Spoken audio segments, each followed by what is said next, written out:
Hospital Porter's Pride and Dignity, Stop the New World Order, welcome to Panmo TV. And you are watching my channel, not Slax's. You know, I am in the middle of some woods. I'm actually in the middle of some woods near Boars Hill in Oxfordshire, just a short distance from the city of Oxford. And the reason I've come here is to do with the British Bigfoot. Now, you may think, what are you talking about, Ben? British Bigfoot? Now, you may well you may well have heard of Bigfoot. I think most people have heard of Bigfoot. Bigfoot is a big part of popular culture nowadays. It's a legendary creature that lives in the wilds of North America. It is a primate, some kind of ape, yet it walks upright like a human, and it is very shy and elusive. It avoids human contact. But and it has several different variations of it around the world. There's one in Siberia called the Almasty, in and other parts of Russia. There's one in the Himalayas called the Yeti. It's probably almost as famous as Bigfoot, and Sasquatch, as the Red Indians call it. And there's several others around the world. There's one in Australia called the Yowie, which is a bit smaller. I mean, the Bigfoot is supposedly considerably larger than a human. It's gigantic. I mean, we're talking about something about 20 to 30% bigger than a human in height and width. But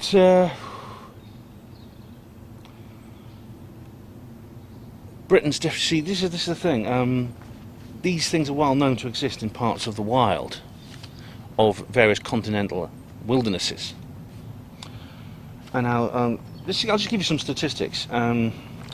Now, the United States of America is where Bigfoot is most often seen. It's also seen in Canada as well, and Alaska. Well, Alaska's part of the USA, but in the continental United States of America, that is 3,700,000 square miles. It's big. It's a big country, the fourth biggest in the world, and it has a population of 318 million people, which means that there's an awful lot of open space in the US. In fact, the average population density of the USA is just 88 people per square mile.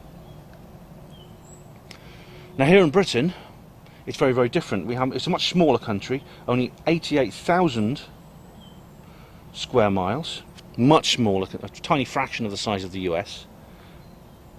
But it has 61 million people living here. That's a population density of 693 people per square mile on average. But that varies considerably. I mean, if you go to the north of Scotland, you'll find that there may be just some areas where there's nobody or living at all, which means there's probably an average of maybe a couple of people per square mile. Yeah, if you go to, of course, big cities like London, it's hundreds. And I mean, Kent, for example, is the most populous rural county. It's 1,200 people per square mile. I'll be saying more about Kent in a minute. So, basically, there's not a lot of room for anything to hide on this tight-packed little island of ours. Great Britain, the 7th largest island in the world, one of the most populous islands in the world. Yet, there is wilderness in Britain. In smaller patches, but it's there. If you look at a map, look at the map. This is the map I've been using. There's this convenient stone bench here for me. This is Oxford there. I'm sort of in this area here, just around this area here. But there's not far from me is Bagley Wood, which is several square miles of woodland. Belongs to the university. You go up here. Here's Whiteham Wood. Now this is off limits. In fact, I'll say more about that another day. I've got plans when it comes to Whiteham Wood. And there's various other woodlands around here. Same with you go north of the city. There's big wooded areas, and even within the city. I mean, the area I'm in now is actually quite a small wooded area. It's like it's an area around Jarn Mound, which I mean, regular viewers who've been watching for a long time will know that a couple of years ago I actually filmed around here before, and the video's still up. It's a pretty poor quality video, unfortunately. I'm not very proud of it, but I did film around here because I filmed at Jarn Mound and Foxcombe Hall because it's the headquarters of Common Purpose. Funnily enough, I was here just last week with a friend of mine. I didn't do any filming. A friend of mine from London came up to visit, and we walked round here, and it's when I was walking in these woods that I got the idea of doing this film. So the question is, I mean, this is the big question now. I think there's no doubt at all Bigfoot is real. There's distinct evidence. I mean, evidence is found everywhere in terms of footprints, in terms of bits of fur, things like that. Experienced trackers and naturalists in the wilds of North America, they know what to look for, and there's no doubt in my mind that Bigfoot is real. It exists. Now, the Patterson-Gimlin film is one of the most important pieces of evidence when it comes to Bigfoot. Now, this was a film shot by Bob Patterson and Robert Gimlin in 1967, and it's scenery a bit like this. It's a colour cine film, silent, and they just got their camera out one day, and suddenly you see this creature, this upright ape-like creature, walk across in front of you. I mean, it's on you. Go to YouTube. It's one of the most famous videos on YouTube, and it just walks across a short distance ahead, maybe 100 to 200 yards ahead, and it's walking across there like that, walking swiftly, and it turns its head quickly and looks at the people, and it just walks on, and then the camera breaks down, unfortunately, and they can't follow it any further. Now, the skeptics, of course, have denounced this as a hoax, as the skeptics do, yeah. And of course, what's interesting is Chris Packham, who's a BBC TV presenter, does a lot of nature shows on Britain. He's sort of like a younger version of David Attenborough in a way. He was actually contacted by Bob Gimlin on his just before he died, and Gimlin told Packham that he had hoaxed. He and Patterson had hoaxed the Patterson-Gimlin film, and that creature you see walking across the front of across the frame is actually Bob Gimlin's wife, dressed in a furry suit.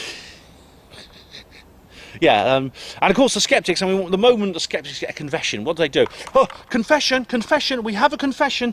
This is what I brought up in my New Horizons lecture on skeptics, so check that video out if you haven't already. I did it just a couple of months ago. Confession, we have a confession, case closed, everyone. You put that down, we're not going to look into it anymore, we have a confession, it's all over, we have a confession. And the skeptics don't realise that a confession is a claim as well, and needs evidence to support it. And if a confession has problems with it in terms of it's evidentially flawed, then it should be treated with the same amount of doubt and suspicion as any claim of a positive paranormal or supernatural or mysterious entity or phenomenon. But the skeptics immediately, they don't even talk about it anymore because Bob Gimlin confessed. But as Paul Veller has rightly pointed out, there's problems with Bob Gimlin's confession. Now, Veller did a lecture at ASAP 2011. I mean, I was actually there. Do you remember me filming there? It was really quite remarkable. But I filmed at ASAP 2011, and yeah, it was. And Veller, what's that there? Oh, it's a spider. There's a spider's web. There's a huge spider's web around these bushes. That's lovely, isn't it? I'm not going to disturb that. So yeah, I filmed and I actually reviewed this. What Veller did, Paul Veller, not to confuse with Paul Weller. Yeah. Oh yes, he gets lots of knickers sent to him in the post as Paul Veller. Now,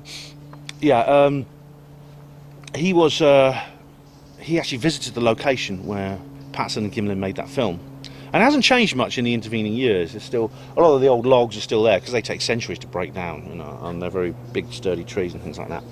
And he worked out, using visual analysis of the Patterson-Gimlin film, that the creature you see, the Bigfoot-like creature you see walking across the frame, is 6 foot 7 feet tall.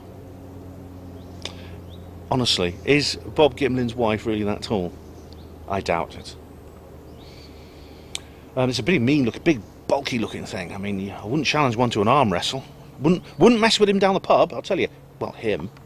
The thing about what's interesting about the Bigfoot is that there's a certain feature of this Bigfoot that I don't think a hoaxer would make up. Is that the creature has a pair of titties? Well, not like me, like a woman has. A pair of mammary glands on her chest. Now these pendulous breasts, mammary glands, are unique to humans in the primate class of creatures. Apes, like chimps, gorillas, female chimps, gorillas, when they don't have those, they have flat chests. The mammary glands do swell up when they're pregnant and when they're feeding, when they're nursing their babies, just like other animals like dogs and things do. But they're not prominent. They're not external the way they are with humans. Humans have these external mammary glands, which guys like me love so much. We really do, don't we, guys? Yeah, you know what I'm talking about. Yes. So that's very unusual. It's unusual that this creature appears to have a pair of external mammary glands, like a human would. So this is another thing that's interesting. It doesn't only walk upright like a human, it has these other human-like features of external mammary glands. So these lead me to believe, obviously, this creature is female. It's a big, hulking brute. I mean, imagine how big are the males if the females are 6 foot 7 feet tall and built like Muhammad Ali? Yes, yeah, definitely. I would not meet one on a dark alley at night. Yes, I wouldn't. If they say today's Sunday, then today's Sunday. So that's a very, very interesting feature. Now, I don't think a hoaxer would make that up. Not least now the people might say, well, that adds weight to Gimlin's fake confession, or not fake confession, because it was obviously that was a woman. It was his wife. That's why it has these breasts. But these don't look like a woman wearing a furry suit. They actually look like a woman who's just stuck fur onto her body, onto her skin. In other words, these appear to hang. You know, they're like they almost like they're swinging kind of thing. They're separated from the body. They're not underneath some covering. That's very interesting. And well, people say, well, it looks human. Well, that's the interesting thing about it. It walks. The way it walks. It doesn't walk like a chimp or a gorilla walking on its hind legs, because chimps and gorillas and other apes, they tend to walk. They're arboreal. They climb trees a lot. So when they're on the ground, they're a bit ungainly. They're on all fours mostly. This creature is clearly naturally upright, like humans. This creature walks like we do. It moves just like a human as it walks. It has flat feet like we do.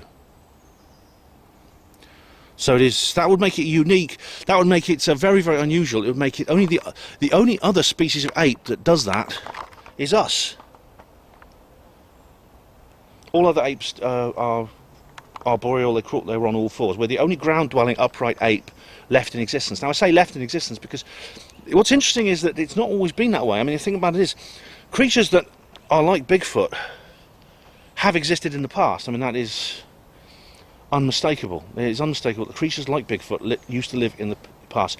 If you go back 10 million years, there were many, far more species of ape than there are today. And many of them were upright. Creatures like, well, a bit later on this was, but it was creatures like Lucy, the Australopithecus, which supposedly is the first in the genus Homo, which is what we're a part of, which led eventually to humans, which led to Homo erectus, eventually to Neanderthal man, and eventually Homo sapiens, which is what I am and you are watching this.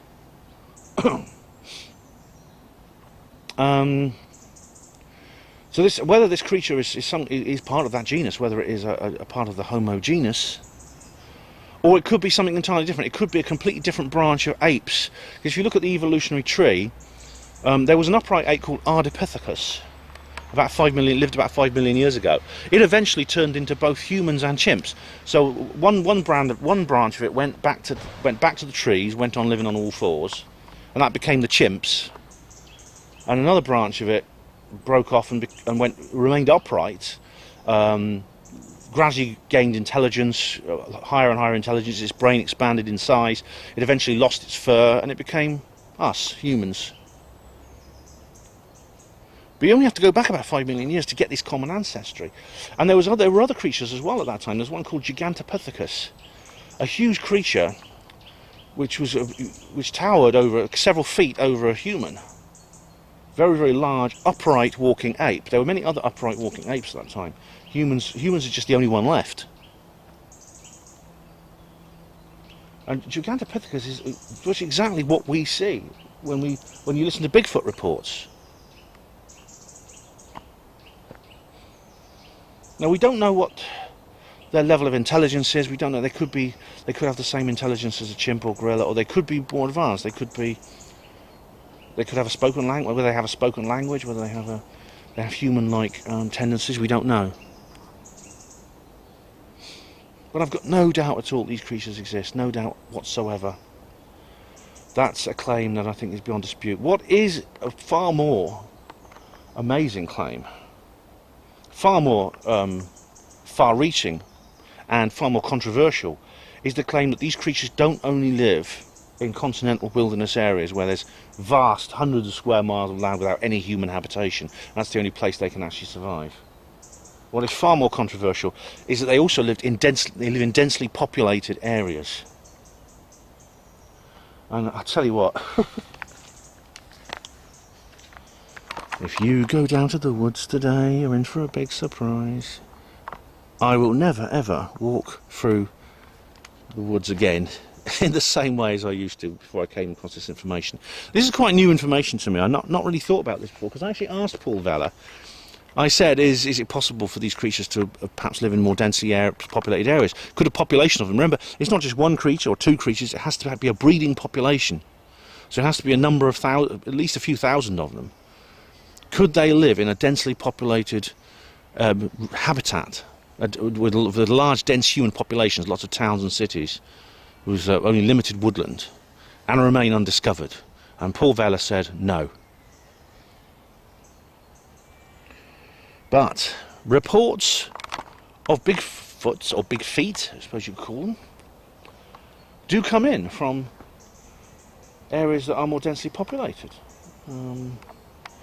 There's a famous American film called The Creature of Boggy Creek, which is very, very interesting. It's about a Bigfoot type sighting in the United States. It's a part drama, part documentary, and it's on YouTube. You can watch it, and it's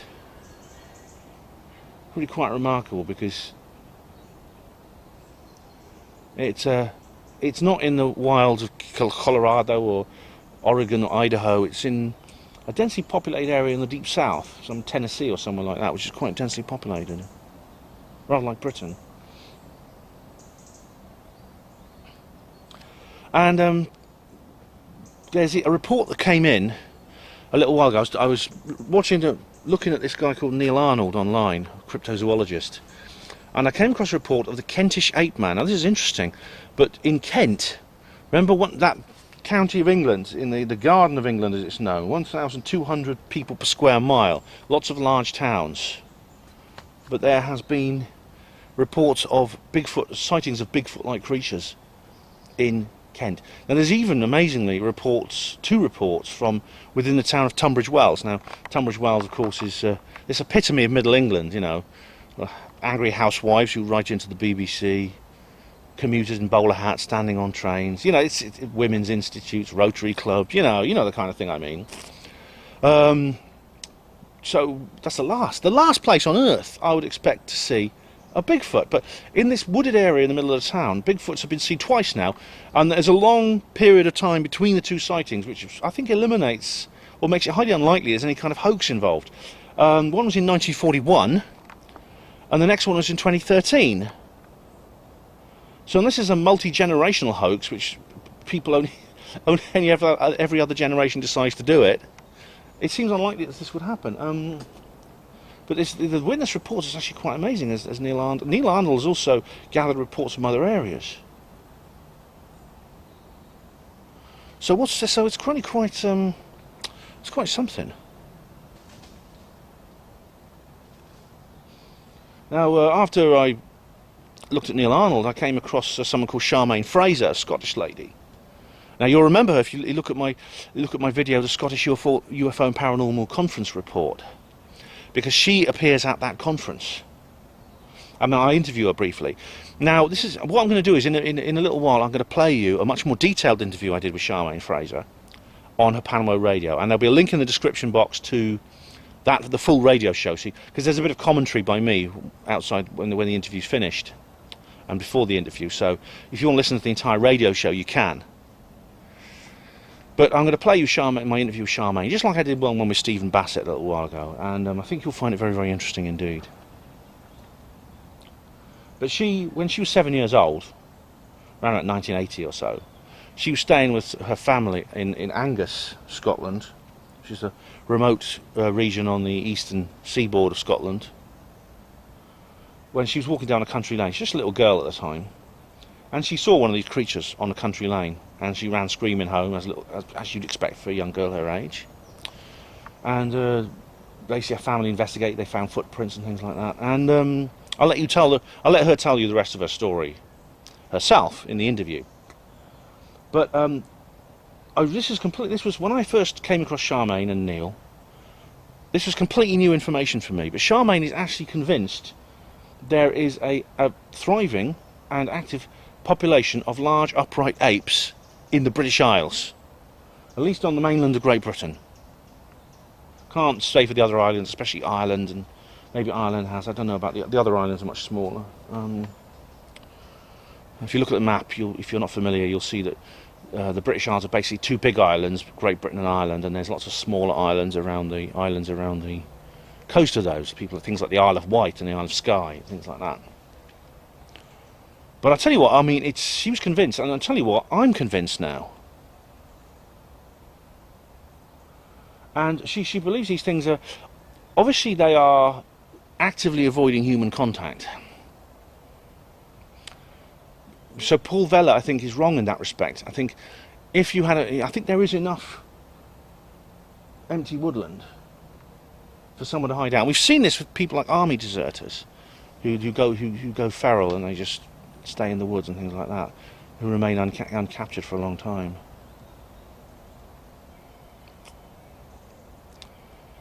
So I'm going to have a little walk around here and see what we can find, because I'm interested. Because now, this is getting very Slaxer-like. Interestingly, Slaxer's Wood is not far from here. It's not called Slaxer's Wood, of course. It's got another name. I'm not going to dox Slaxer by giving you any more details, but it is not far from here. And where he does his little rambles. But let's have a look at his little stone bench there, very conveniently for me to put my stuff.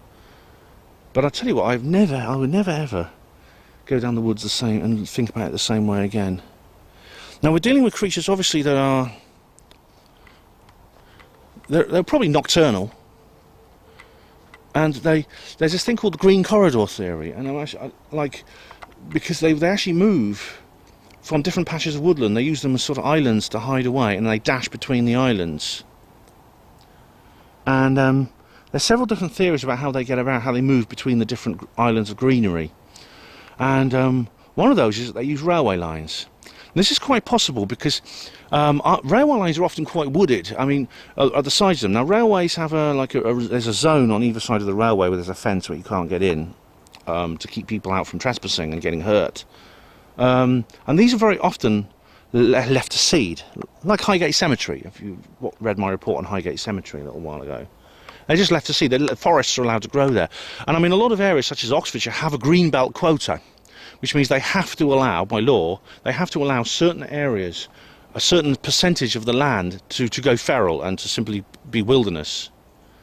And a lot of what they've been doing in Oxfordshire is they've been helping use up their greenbelt quota by planting forests alongside railway lines.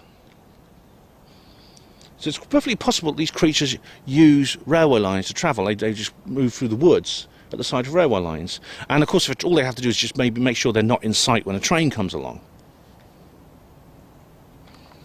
Again, we don't know what their level of intelligence is, but you don't have to be a genius to do that. I mean, I think the ability to use the environment to your advantage is perfectly within the capability of the intelligence of many creatures, not even primates, wolves and other creatures, other mammals can do that. They know how to do that.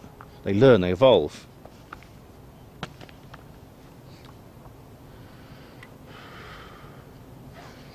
Now, I'll just show you where I am again. It's a shame really, because there's some good research. People like Neil and Charmaine are really doing a good job of research, but inevitably the hoaxes start. Now, I've joined a Facebook group called the British Bigfoot Facebook group, and there's reports of various hoaxes on there. Now, some people, some idiots, are already getting into it over here. They're dressing up in furry suits and gorilla outfits, and they buy them from costume shops, and they walk around the woods and get their mate to film them.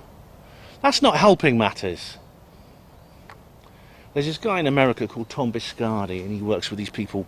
Rick Dyer is a notorious Bigfoot hoaxer, and it's funny because Rick Dyer and his friend Matthew Whitten, they announced on TV once they shot a Bigfoot and killed it, and they put it in their freezer, and they had a little picture of this thing in there, this furry thing in their freezer, and they went on TV. They were all over TV, and they were like saying, "Oh yeah, man, we caught this Bigfoot, man. It's in our freezer."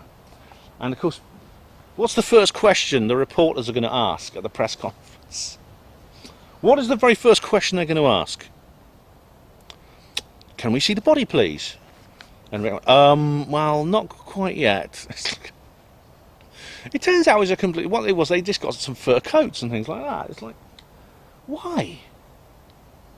I mean, they must realise that... It's like that character from the Viz comics, Aldridge Pryor, the hopeless liar. Pathetic. So, unfortunately, that's kind of got it. That's where it's gone now, unfortunately. And this is unfortunately creates a signal-to-noise ratio problem, which... Any investigator of the paranormal will be familiar with, whether it's UFOs or ghosts or Nessie. You get this problem, don't you? With it's the same in cryptozoology now. Anyway, I'll just show you where I am on the map. I'll show you exactly where I am on the map. Now Boars Hill is there. That's where I am, Boars Hill, and Oxford's there. Now, which is very interesting because there's this little patch of wood there. It's a very small patch of wood. There's larger patches of wood around. There's a Yulbury wood. And funny enough, there's some like radio transmitters up there, which is maybe a subject for another film. But there's these 3 sinister-looking radio transmitters. So I do wonder what's going on up there, you know. But that's a subject for another film. I can't really go into that now. But it's interesting that I don't know how. You know, obviously there's much larger areas of woodland around here, and it's quite dense, and you don't actually need much woodland to provide cover. Hello there, good morning, how are you doing? You don't need... Hello doggy, hello. You don't need much woodland to provide cover to hide out.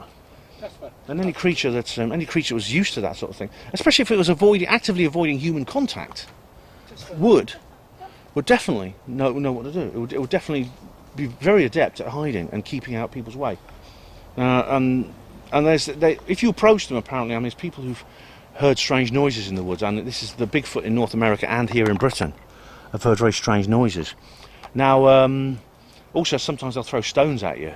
I mean, imagine if they got babies with them, they're going to be especially protective, as creatures are. I'm just going to pack my map up a minute because I'm going to just put you down for a second. I'm just packing my map up because I need to move on because I want to show you something else which I think is extremely significant. Right. Right. So, I mean, there's several other kind of various. There's several other kinds of various weird. Not so much Bigfoot, but there's a. Well, maybe this is a bit of a digression, but in Hull there's reports of a werewolf, and there has been for several centuries, but it's appeared again after like a 40-year break. But that's perhaps a story for another time. Now, one of the when I started talking to Charmaine and looking at her website and the British Bigfoot Research website, there was this very, very strange thing which I came across. Sorry, I'm just thinking. I'm rambling. No. What it was, certain things to look out for. There were certain signs that these creatures leave in the woods. One of those is they build structures. They build simple nests or hides for themselves. And this is interesting. I mean, other apes do this. They'll actually gather sticks together and create a kind of shelter. Almost like a tent made of wood. And what do we have here? I spotted this last week when I was here with my friend Chris. We have a wooden structure piled up here with a... This could be man-made. I mean, I'm not saying this is not man-made. It's possible, but this is one of the things to look out for. One of these unusual... In the middle of a wood, you get like this big kind of like building with a roof. Just made from sticks piled up against the branches of a tree. Then there's more. Another thing these creatures apparently do is they pull branches of trees down. They make arches out of branches of trees. They break off or bend over branches of arches of trees, and this apparently is a mark of territory, because different troops or groups of these creatures. I don't know what's the collective term for a group of big feet. I don't know. You have things like a herd of cows, a flock of geese. No, what was it? A gaggle of geese, a flock of sheep. I don't know what you call a Bigfoot. A big group of big feet. I don't know what you call them. I'm thinking of a sketch. Was it not Blackadder? One of these comedy shows. It's a whoop. It's a flange of baboons. It's a whoop of gorillas. A whoop. Maybe it's a whoop of big feet. I don't know. But look, the arches or broken off branches forming a gateway. What do we have here?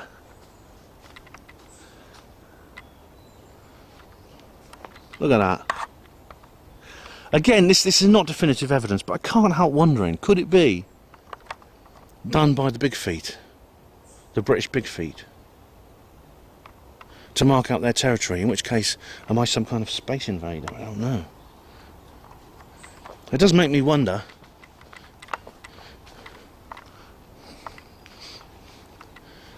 Yes.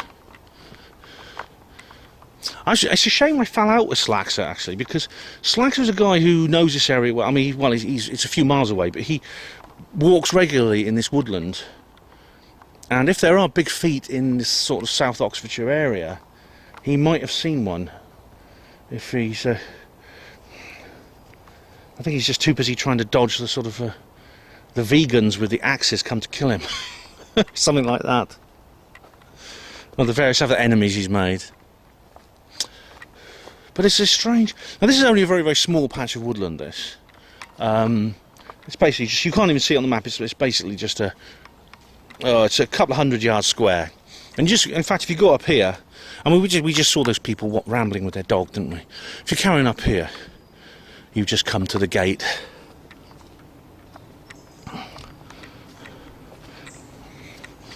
And I'll take a little walk up here now. But I just wanted to...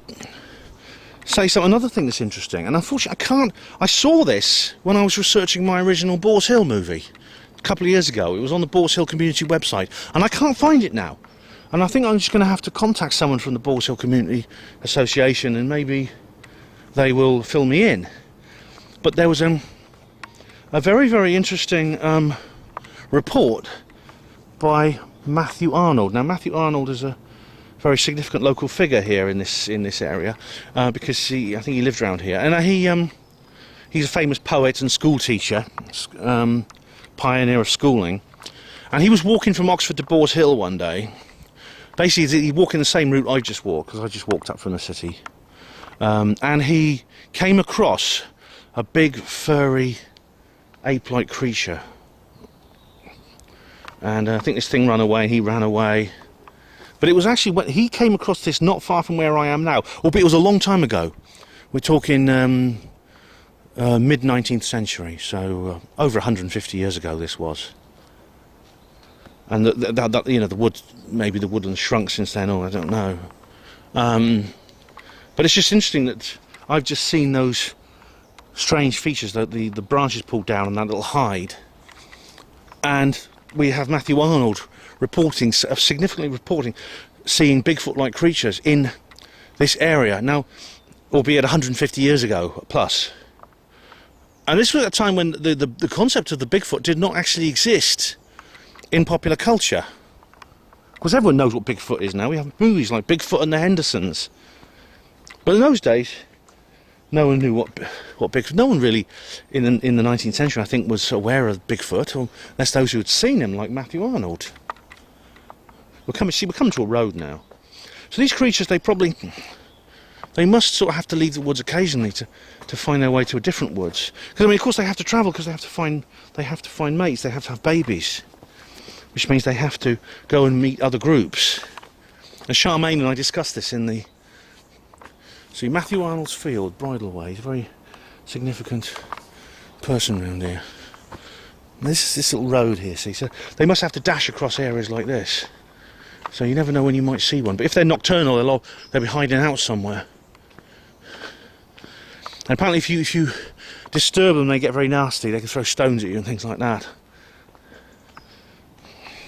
Yes, they're very, very withdrawn, very shy indeed. Which way did I think I came down this way? No. Just trying to find me. Have to go back now because it's actually early morning. I'm going to have to go to work now. Now there's other evidence. I mean, there's been several pretty bad TV programs made about Bigfoot. I mean, Bigfoot is just like any other paranormal phenomena in the sense that it's treated as a joke by the media. It's been, they make a big laugh out of it. I'm just going to go down here. See what's down here. Sorry about the bumps, everybody. I'm not going to use the Steadicam effect because it ruins the bloody video. I mean, my Andrew Copson video was that was a big mistake using the Steadicam on that.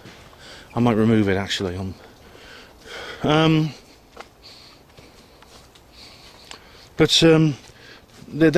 was a thing featuring Professor Brian Sykes, who's in Oxford. Down here in Oxford, he actually runs a biology, analysing. He's a biologist, naturalist, zoologist, and he did DNA tests on some hair that was found somewhere in Washington State, USA, and it turned out to be a deer or something like that. And they made a big hoo-ha out of it. Because whenever you bring in fur that's not really the Bigfoot's fur, they make a big fuss about it. And they say, look, this is proof that Bigfoot doesn't exist. Yet, it continues to... Reports keep coming in from very credible sources, policemen, people who know the wilds, sober professionals, trackers and hunters and people like that. Now, as far as hunters go, I don't want to... I mean, there's some say I want to go out and bag me a Bigfoot, and they bring their gun with them and stuff like that. It's like bloody pieces of excrement. I mean, that's a really sick thing to do. And we don't know how, to actually go out and say, I want to kill one of these things. No, just take photographs of it, get evidence, but don't hurt them. Well, all the ethical considerations aside, I mean, we don't know how many of them are left.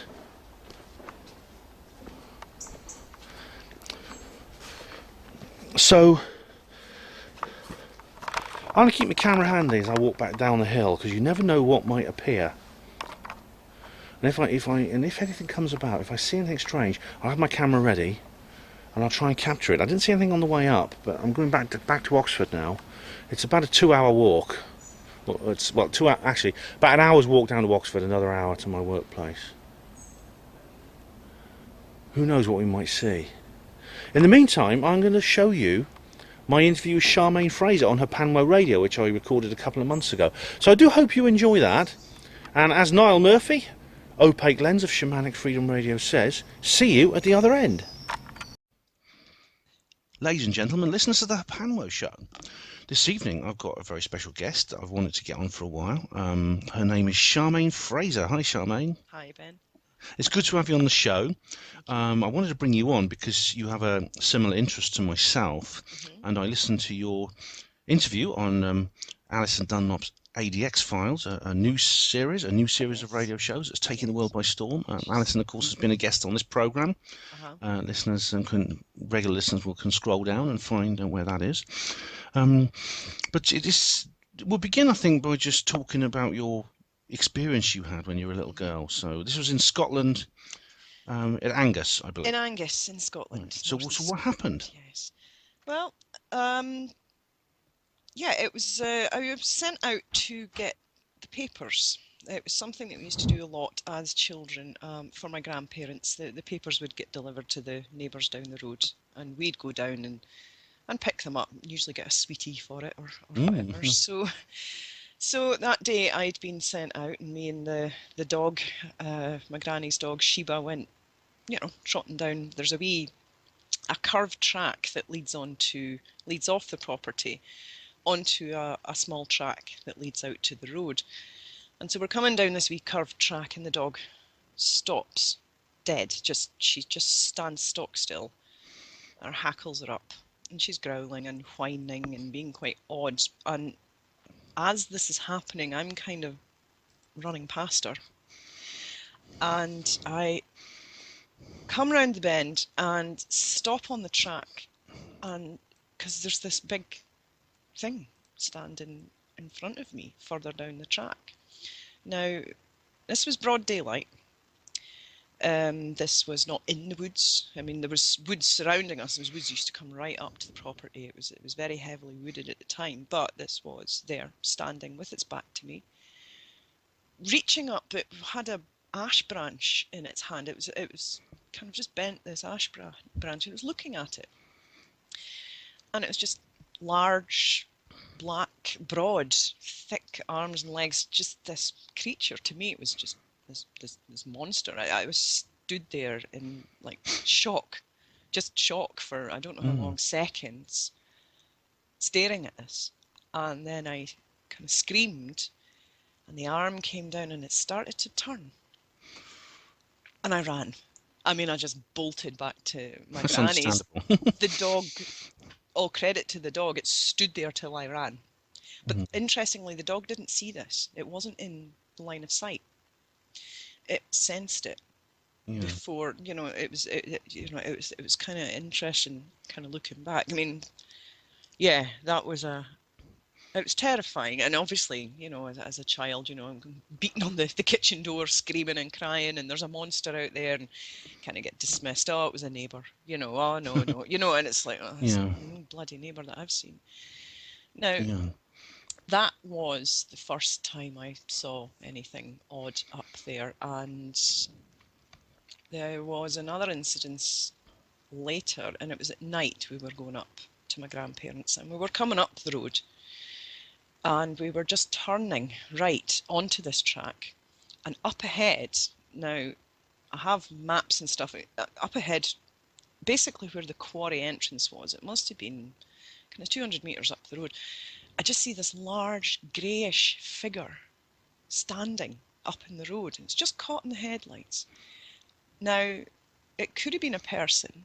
At the time, I was like, must be a person. Must be, didn't want to think about it.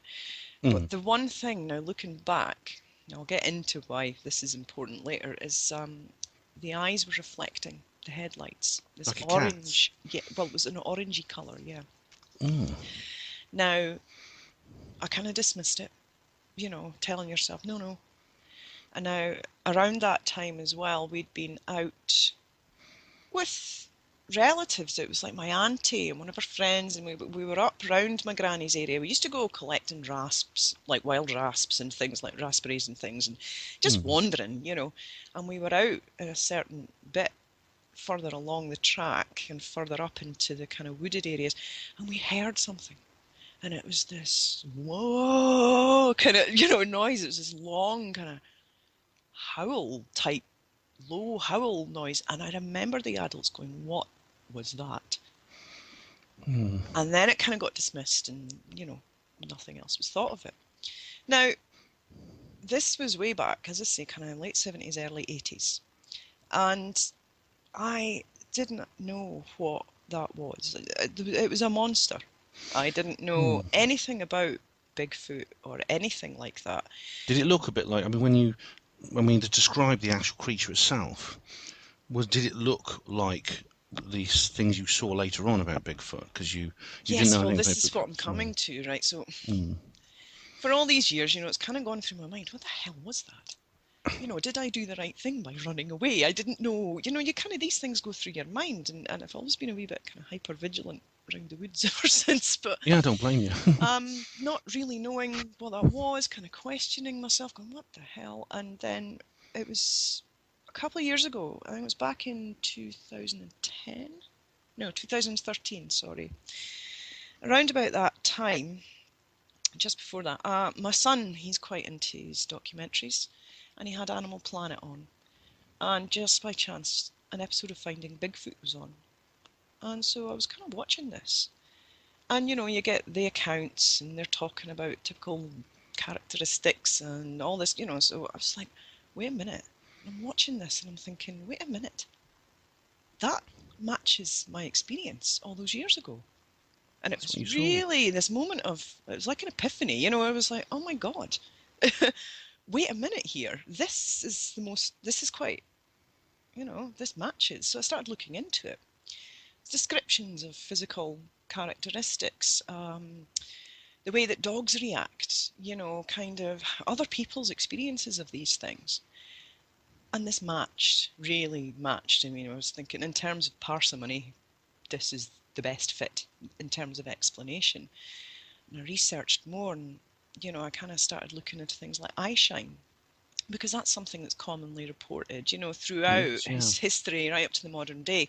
This large creature with red eyes comes up a lot, or glowing eyes, or this, and So I was looking up eye shine, and it's like, okay, human eyes don't do that in car headlights. Now I saw this thing, and it was a good distance away, and the eye shine was enough. You could see it, 200 meters.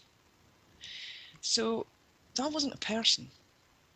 You know what I No. mean? That unless there's, got some special glasses on, you really would have to struggle to find reasons why it wasn't one of these creatures.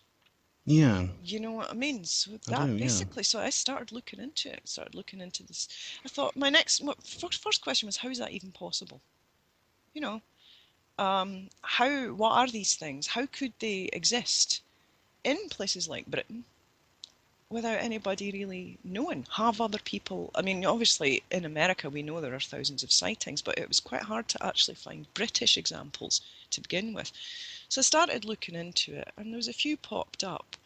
And the first one that really made me take note was the Bervie beast, the incidence of the Bervie beast. Now, this is something that was reported back in 1994. Hmm. And there was a couple of reported sightings up in Aberdeenshire, up near Torfins and Bankery area, which is about 30-40 miles away from where I had my sighting. And so I started looking into that. I thought, God. And then obviously things like the big grey man were coming up. Now, I was a bit sceptical about that because, there's a lot of folklore there. I wasn't really. But then you look more into different sightings and the details again, this matches. So it was kind of through that I started going, oh, other people have witnessed this. And then I came across British Bigfoot research that came up on a Google search. And I joined them and I told them about my experience. And then I found out that a number of other people in that group, they've had first-hand experience. And our descriptions match. Right. We, That's quite something, isn't it? well, yeah. And, I mean, for example, we have one guy who lives in Yorkshire in a wee village and out walking his dog in the evening. And it's all lanes and wooded areas and, just countryside. And he says the dog started acting weird, running ahead and then coming back and then not moving and being strange. And next thing you know, he looks up and there's this big creature standing in front of him on the lane. And he said, I know this sounds bad, but I know this sounds stupid, but I just went, all right, and turned and walked away. He said hi to kind of, all right, how you doing? And walked away. And Hmm. now what's interesting is a lot of these occurrences are happening in areas where people live. We're not out in the wildernesses. We're not out in the middle of nowhere in terms of real wilderness. A lot of these sightings have happened near villages or small areas where there are houses, you know. Yeah, it's peculiar, that. I mean, Yeah, you would assume from things like the Yetis situation. They're kind of in the Himalayan valleys, and you've got America, and they've got like huge, vast, rugged wildernesses and all this kind of thing. You kind of think, well, that's how we don't see them. But here, how is it that, I mean, these things are around? Well, How it's, are yeah. they managing to stay so hidden? Yeah, and I mean, we had Darcy Weir on a couple of months ago Uh-huh. who was talking about his own searches for his own experiences of witnessing creatures like this in near his home, which is in southwest Canada. Yeah. And of course, as you were explaining, the geography of North America is very different from Britain.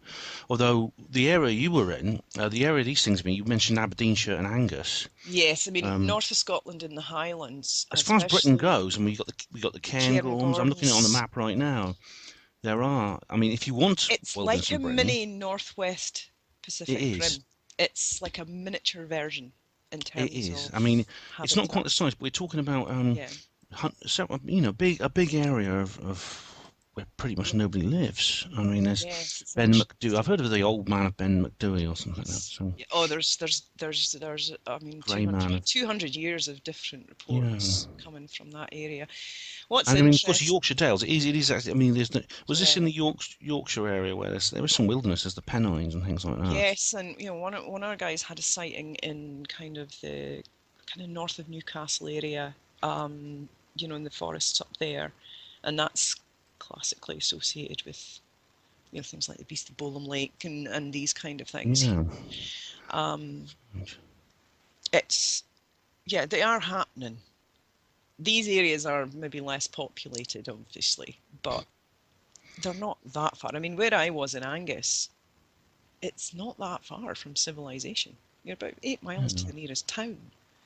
So, if there is a population of, say, large primates, because for people who may not be familiar, and Bigfoots tend to be described as humanoid, slightly larger very often than a grown man. They tend to be slightly, so they're above human Yeah, size. reports kind of vary between kind of six Mm, and a half to about 8 feet in Britain. yeah. But it would need, if there's a population of these creatures, obviously they live in a self-sufficient manner in a remote area, Yeah. if that's what they are. But they must be actively avoiding human Oh contact. yes, I would say so. I mean, I think I don't think it's that hard. I mean, I myself can go into woods and just stand, hide in plain sight, and have people walk past me and not know I'm there. I've done it, Yeah. deliberately, Yeah. and it's not hard. Um, it's like, but you're thinking, right, where are they going? You know what I mean? Where do they stay? How do they manage to? I think they travel at night.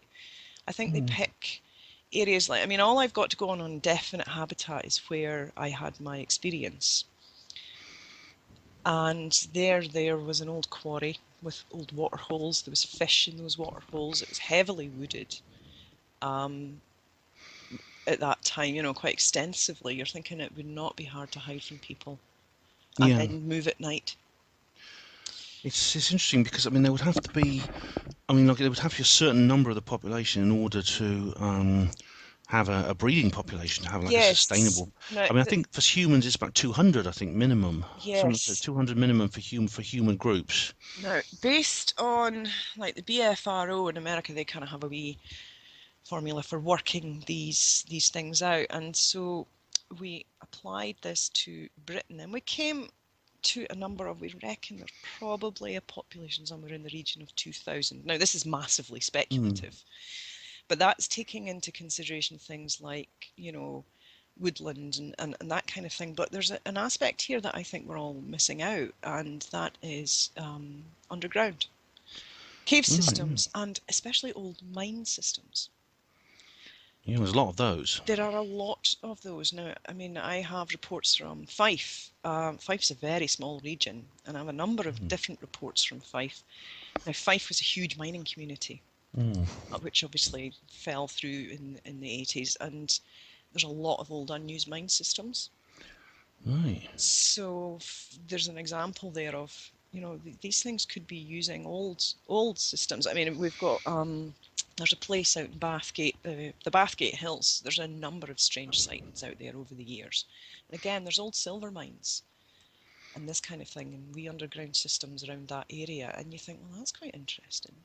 And they like quarries, it seems. Quarries figure quite heavily. Yeah. And we have a theory, it's based on the green corridor theory in ecology, and this theory goes that animals will move from one habitat to another via routes that will sustain them. So they'll move from habitat A to habitat B via routes that will provide food, water and shelter on the way. We have been, over the past so many years, they've been mapping these sightings, and they've found that they are always quite close to railway lines. And we think that these things might be using railway lines in the same way we use motorways. That's an interesting idea. Very interesting. Railway lines are unfettered. No one really uses. People don't use them as such. You know, trains run, and then only to a certain time of night. Yeah. And they have lots of rabbits and deer and all this, and there's lots of places that you can just come off track. And I imagine. Well, yeah, there's these.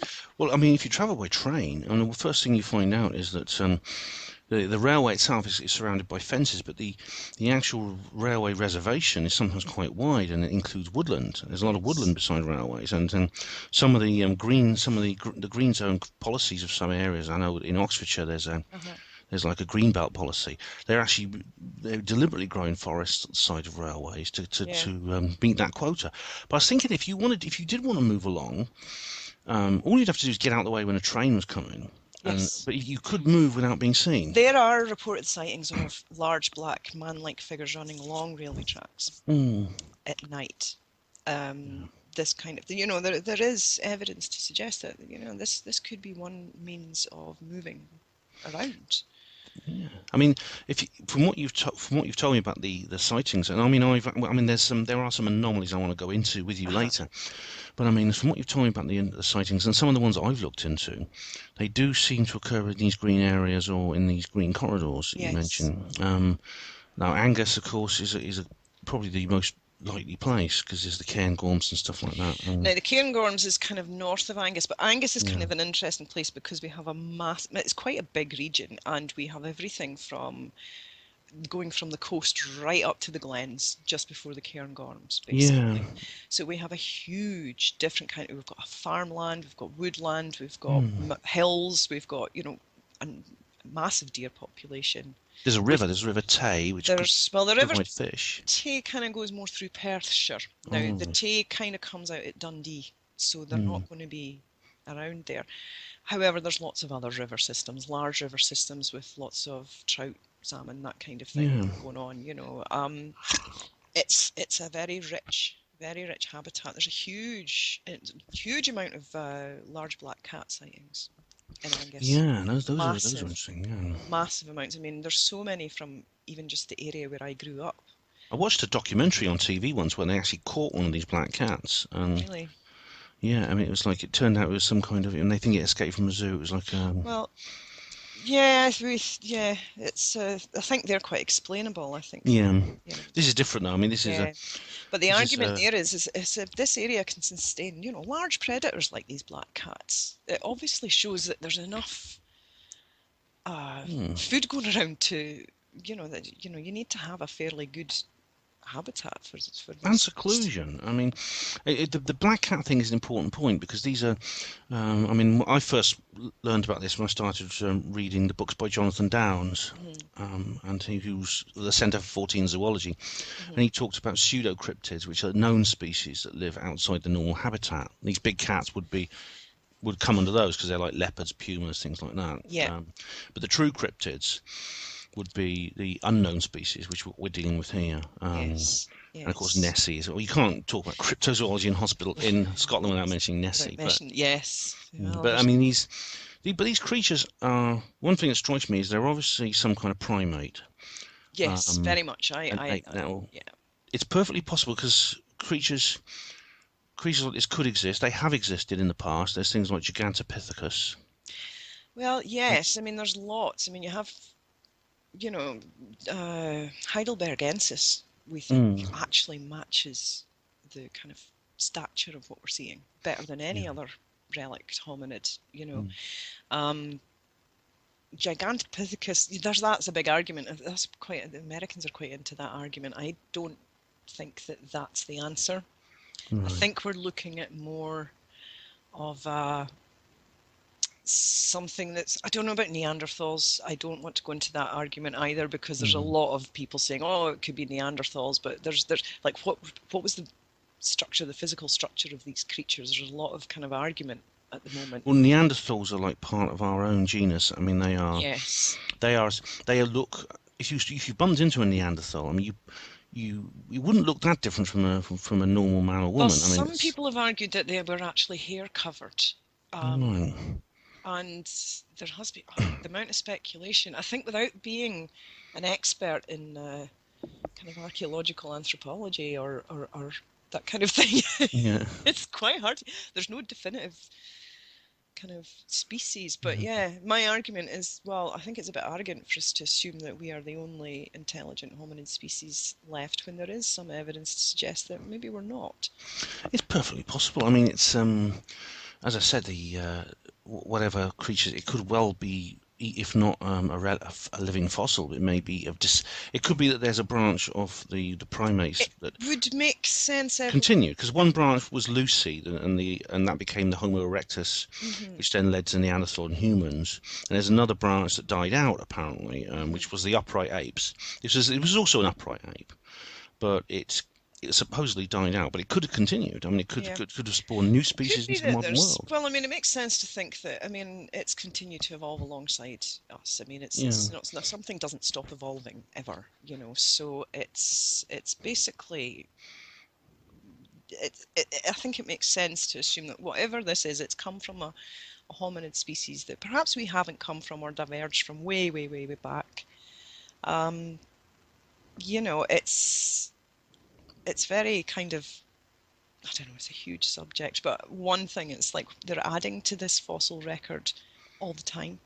Yeah. It's not kind of a linear tree, it's more like a bush, you know, in terms Absolutely. of Yeah. branches that come off and Yeah. subspecies that they find. And, you know, the fossil record is continually growing. So, Oh yeah, they keep finding new species all the time. I mean, there are.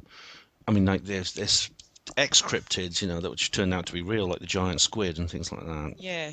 And it could we could be dealing with this sort of situation, but we're obviously dealing with. I mean, this is controversial because when I first came across this, I mean, I spoke to a number of people, including Paul Vella, who is an interesting chap. I mean, he's the guy who recently supported the film of the Bigfoot, the film, what was it called?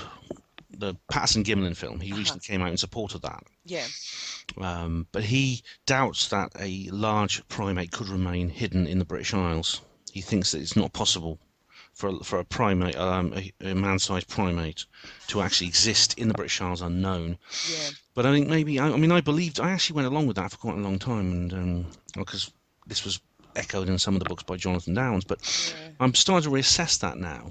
Well, yes. No, I mean, obviously, I argue that, well, it is possible. I Yeah. mean, you know, I've seen these things, and the question is, it's not do they exist here, it's how.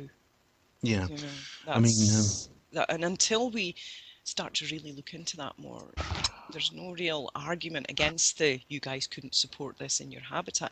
What people are forgetting, though, is when you generalize population density in Britain, it doesn't really reflect the dispersion of population.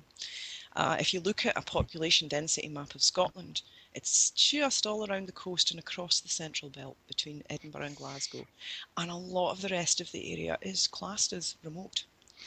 Yeah, that's absolutely true. I mean, a lot of people go by average populations. I want to talk a bit more about with you in a minute. Stop because, for a second. I've got someone at the door. yeah, sure. No. Now, definitely, as far as I'm concerned, I'm sort of on your level with this now because I wasn't for a while. But because I think the factor is that maybe Paul Vella doesn't take into account is if we're dealing with a creature that is a primate, obviously it's going to have a high level of intelligence, and we know that Yes. that the gorillas in some parts of Africa are learning very, very cleverly how to avoid the poachers. Yes. They've actually worked out. I mean, luckily there are humans that actually help them, like the lady in. Interestingly, isn't it that they've had to learn this as a Yeah, result of human activity, and originally it wouldn't have been part of their repertoire, but we are looking at something that has had to do this for a very long time. yeah. How It's actually how quite how sensible. good will it be? Yeah, I mean, maybe it's for the best. I mean, because of course, Yes. maybe they just for whatever reason. I mean, a lot of animal species avoid human contact. I mean, but you try going close to a bird when it lands on the grass, it'll fly away Yeah. from you. Yeah. It's whatever reason it is. Maybe because we're so big, and it's possible that in the past these creatures had encounters with us where Well, they, there are they were hunted, historical perhaps. encounters where, yeah, it would basically there's a very good example of the relationship between humans and these creatures from an old Scottish folklore. I was going to ask you about that, about how far back Um, these reports go. Yeah, I'll just look up the particulars. Give me a second because there's sure, no a problem. really good. It's Colin Campbell and the Ghost of Glenfin. Mm. Now, the basic story is this happens up in Tayside, up kind of north of Aberfeldy area, kind of. It was basically what would happen is in the summer, uh, locals would take their flocks out to the sheilings, so where the good grazing was, Mm. and basically the story goes that there was a creature started to live in one of the caves in this area. This they called it the Ghost of Glenfin, and it made a terrible racket all the time, and howling and roaring and dragging wood about and tearing down the sheilings and throwing rocks and hurting people and killing animals and this kind of thing. So, the hero of the story, Colin Campbell, goes off and challenges this creature and eventually slays it and this kind of thing. So basically you're thinking, right, well, that's back in the days when Scotland was very forested. Yeah. I think people forget that until so just a few hundred years ago, Scotland was a heavily forested area, and there are reports of these kind of ghosts or demons or creatures in the woods. Hmm. And it's sometimes, I think there's reports of some of them doing things like guiding lost children, but a lot of it is aggression, Yeah. and and this kind of thing. But what I found interesting about that was the description of this creature and its behaviour closely matches what we've heard about cases of annoyed Bigfoots, Right. stone throwing and Yeah. aggressive behaviour, and you see it more in America. You don't Yeah. see it here. Funny enough, because Darcy Weir said that there are reports from Vancouver Island of a creature that does exactly the same thing. Yes, now there are a lot of reports from everywhere from Texas right up into Canada of this kind of aggressive behaviour. And someone asked, why don't you get that in Britain? And I said, well, our species, I think, has had to coexist in a small area with humans for a long time, and they've learned to do it through stealth and staying out of our Because they way. need to keep their head down, wouldn't Well, they've learned that we're a bunch of dangerous wee monkeys, you know what I mean? they? Yeah. We go about in packs and we're quite aggressive as a species. So, Hunt and things like and that. I mean, now the reason I think that you're seeing the aggressive behaviour in America is because they haven't had to adapt to humans until modern times. yeah. And so what you're seeing is a lot more of that Yeah. unrefined, primitive, territorial behaviour. They have not learned. Stay away from these wee bald monkeys because they will wipe out your pack or your group, you know. Yeah. And that's why I think you're still seeing this in those areas, is because they haven't learned. And It's as interesting. humans have encroached more and more into the wildernesses in America, they're getting in the way of territories, travel routes, this kind of thing. And I It's think, interesting because that's interesting you should say that because most of the stories there's a distinct difference between say the what the Indians talk about with the Sasquatch because mm, as with Scotland there's ancient folk tales from North America of these creatures yes, and the Indians in that area, the Cree Indians for example, they would talk about a beast that would be much bolder. That would, I mean, they would actually sometimes actively attack yes, the human populations, but of course as time's gone on, the populations increased. We've got these are the hmm European settlers and things like that, and the forest has shrunk, hmm and we've got the same thing here, probably even worse. yes. So they're intelligent enough. I mean, we don't know what that level of intelligence is. I mean, they haven't built any cities or anything like that, but Well, maybe they don't need to. I mean, mm, you know, I mean, in terms of hominid evolution and kind of evolution of primates, we're the only hairless ones, and we have to build these artificial environments in order to survive. We're the weirdos in Yeah, evolutionary terms. We're the ones that can't be explained, even though there are some quite interesting explanations, like ancient alien theories and this kind of thing. But whatever, at the end of the day, I don't think these creatures need to evolve to have artificial structures after a certain point, and they don't need to make clothes, and they don't have this system that we live in. It's you know, why would they evolve something that they don't need? exactly. I mean, they clearly are creatures that are similar to us in a sense that they are ground dwellers. Then, I mean, we think of ourselves as the only ground dwelling ape, Hmm. but they don't. They you can see because by the way they stand, because people report them as standing upright. Very upright. There's no stoop. Yeah, so I mean, the Patterson Gimlin film, you see a creature which I think is real now. I've looked, thank because of the work done Yeah. by some people. I think it's I mean, it's been scrutinised yeah. to bits, You are and looking at a creature that moves pretty similar to a human. Whereas if you look at a yes, gorilla or a chimp, it it sort of hobbles along. It usually goes on all fours. yes, And of yeah, course the reason is because it climbs trees. It lives most of its life up in trees. yeah, but that's also one of the reasons why they have such long arms. That and the knuckle walking, Yeah, hence the long arms. Now, these creatures have that feature. they They do have have long arms. long arms Mm. compared to humans. So why would they keep that? Now, there, it was something we were talking about a wee while ago, was why are there no real sightings of them on all fours, knuckle walking? Most of them are upright. Mm. And I was like, well, yeah, I mean, but you're knuckle walking when you're moving. And a lot of these creatures, when they're spotted, they're just standing around. Yeah. I do have one instance that actually happened very close to here in Edinburgh of something that was described as a very large chimp-like creature on all fours, walking, like knuckle walking. Yeah. That's the only instance that I've heard here. And this guy that reported it knows nothing about this subject, and I've personally known him for years. He came forward after I went public, and he was like, "We were coming back from a football match, and we saw this, you know." And that's the only one I've heard of, but there are one or two. So I Well, do think it's a form. I still think they use that as locomotion, and if you think about it, you're not so obvious if you're wandering about. yeah. I mean, it could be they sort of they represent a link between the upright apes and the arboreal apes.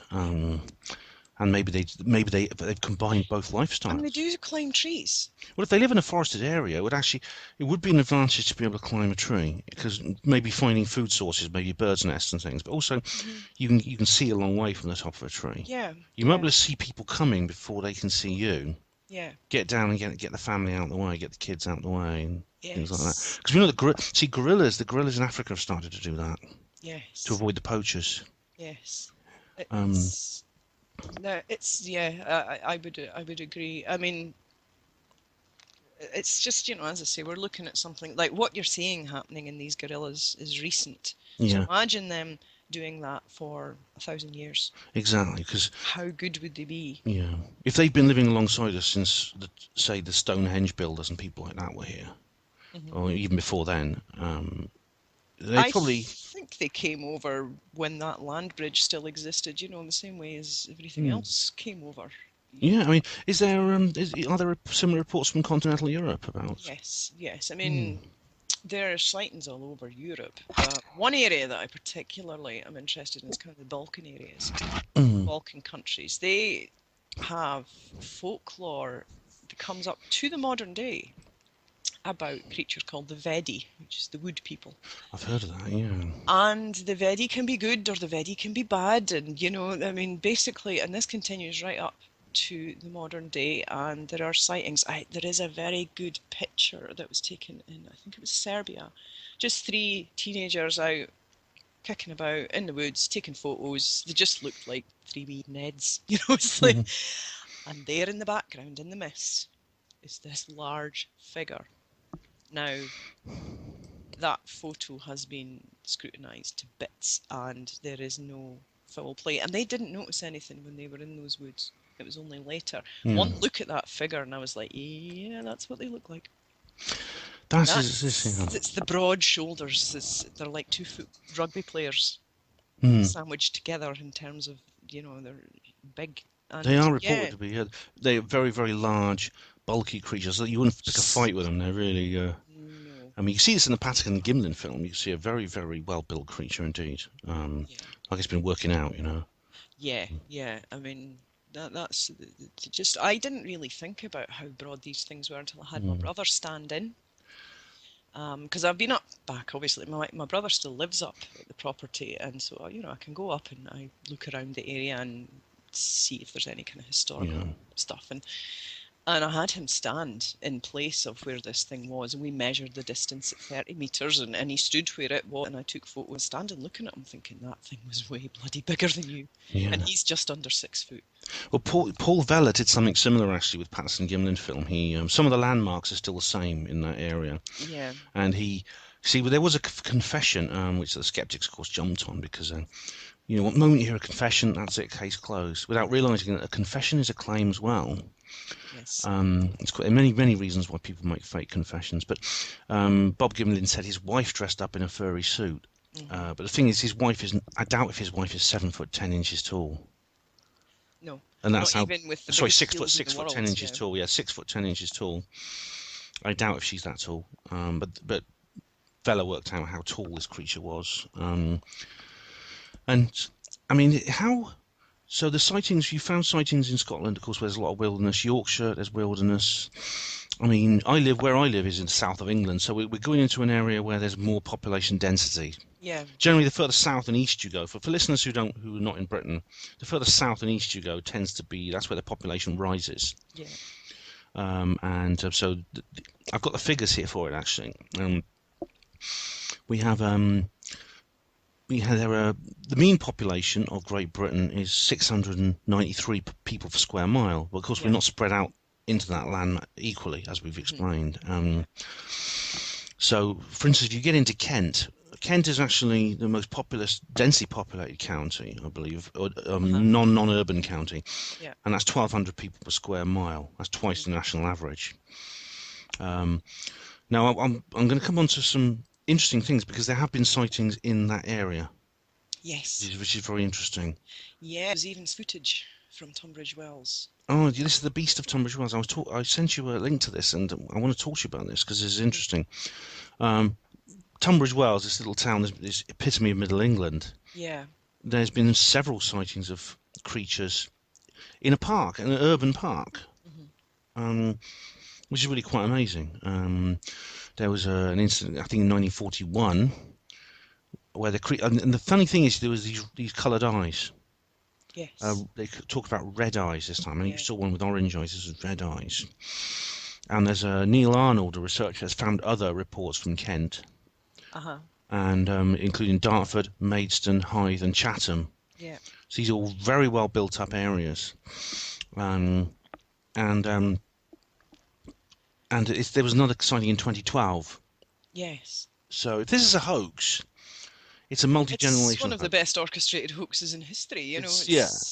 Why? Why over 70 years? Presumably, it's a grandparent-grandchild thing. Would they dress up in a furry suit and go and scare people? It's just so the hoax theory doesn't really fit. Also, you've got to remember that Bigfoot isn't a thing in our culture. No, it's it's not. We don't widely. expect to see them here, do we? I mean, ghosts, UFOs, things like that. Yes. But not Bigfoot. No. Not a big furry. It's not something people think of. As an experiencer myself, it's not what you think of. I mean, I didn't at 7 years old go, oh, that's a Bigfoot.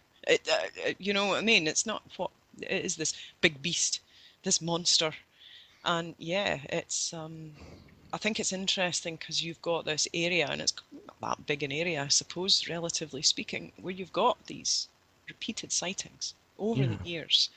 Now, it is a kind of urbanised area, but we have a very, one of our founding members, she had her experience when she was a teenager, and it happened it was surrounded by a housing estate. It was like old grounds. And this thing leaned out the bushes and looked at her and her friend. And you know, basically it scared life out of it as it Yeah. does. But basically years later, she revisits this, and with the help of other people, they were, how could it get there? Surrounded by town. There's sewer systems, old storm drains and sewer systems, and we think that they use them. So they've learned to use Yeah. the features of our civilization to their advantage, which would Yes. make sense. They're Yes. intelligent creatures. And what's more, actually, having looked at the map, the Tunbridge Wells is actually surrounded by the Downs, Yes. which are a large rural area. There's the high weald area around Tunbridge Wells, which is a large area of outstanding natural beauty. Uh-huh. So it's basically an area which is earmarked specifically not to be developed Yes. by the government. The government actually bans you from developing in these areas too much, or the rules are much stricter. Hmm. So it's possible there's something on the Kentish Downs, Hmm. in the various woodlands and things like that. It would be interesting to know how many subterranean systems there are in that area as well. As I say, Yes. that's something that hasn't been looked at enough, in my opinion. It's not just woodland.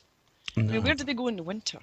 It's very rare you find footprints in the winter. There's one place in Scotland that I have heard that you find strange footprints in the snow, and it's only during winter that you find them mainly. There's a place north of Aberfeldy called Weem Woods. Now, it has a long, strange history. It's known as Haunted Woods, as so many places where experiences that we would say, that's wild, man. People say, oh, it was ghosts, or it's reportedly haunted woods, long-standing reputation of being haunted. Now, Weem is an example where it has extensive cave systems in the woods, Right. but people frequently report feelings of being followed by shadowy figures, watched, strange things going on. Now, I'd been looking into Weem because once my degree's finished in the summer, this is when we'll be getting out investigating these areas with these kind of reputations. Now, I was speaking to a guy from Aberfeldy just by chance. And I mentioned to him, oh, Weem Woods, that's got a bit of a oh yeah, he says, strange things happen up there. He says, I found a footprint up there, and it was bigger than my foot. Now this guy was a size 8. He says it was about 3-4 inches bigger than his foot. He says, but you find them in the snow up there sometimes. Now that to me thinks, okay, well maybe they're converging in areas in the winter where there are cave systems or underground systems, and then that's where they hole up. And then they come out when the weather improves and the eating's better. And you know what I mean? Yeah. So I think to look at Kent, it's like, okay, what have you got in terms of these systems? Are there any in the local areas? That may explain, why they favour that area, as well as woodland. Yeah, it could. Well, that's interesting to know. I mean, I'm now thinking about my own town and what's around there. And Hmm. could one of these, or some of these creatures, be living close to me?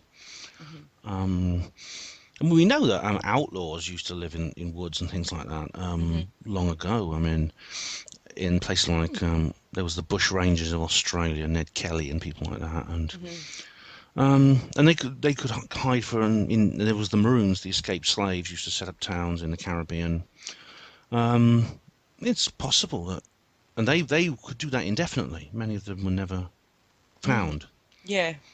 I mean, obviously these are humans. I mean, we don't know the level of intelligence of these creatures. They could be capable of tool building. I mean, they may be, they may to the point where they perhaps could make some kind of tool. And Well, I we don't know. think there's some rudimentary tool use. I mean, we have, wood knocks are a big thing in, this kind of research. Wood knocks are a form of communication, we think, between, and so they're using knocking sticks. Now, people have found sticks in areas where that have been active that have been selected for their properties and then kind of stripped at certain areas of bark, so like the knock seems to be louder, and so there is some evidence. And also what we're finding that may indicate intelligence is things like wood signs Mm. and traveller signs.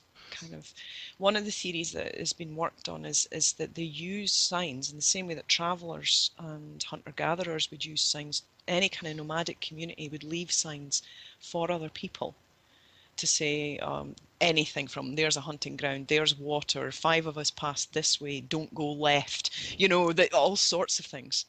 And we are finding evidence of wood signs Yeah, there's like in the areas where there's activity or there has been activity.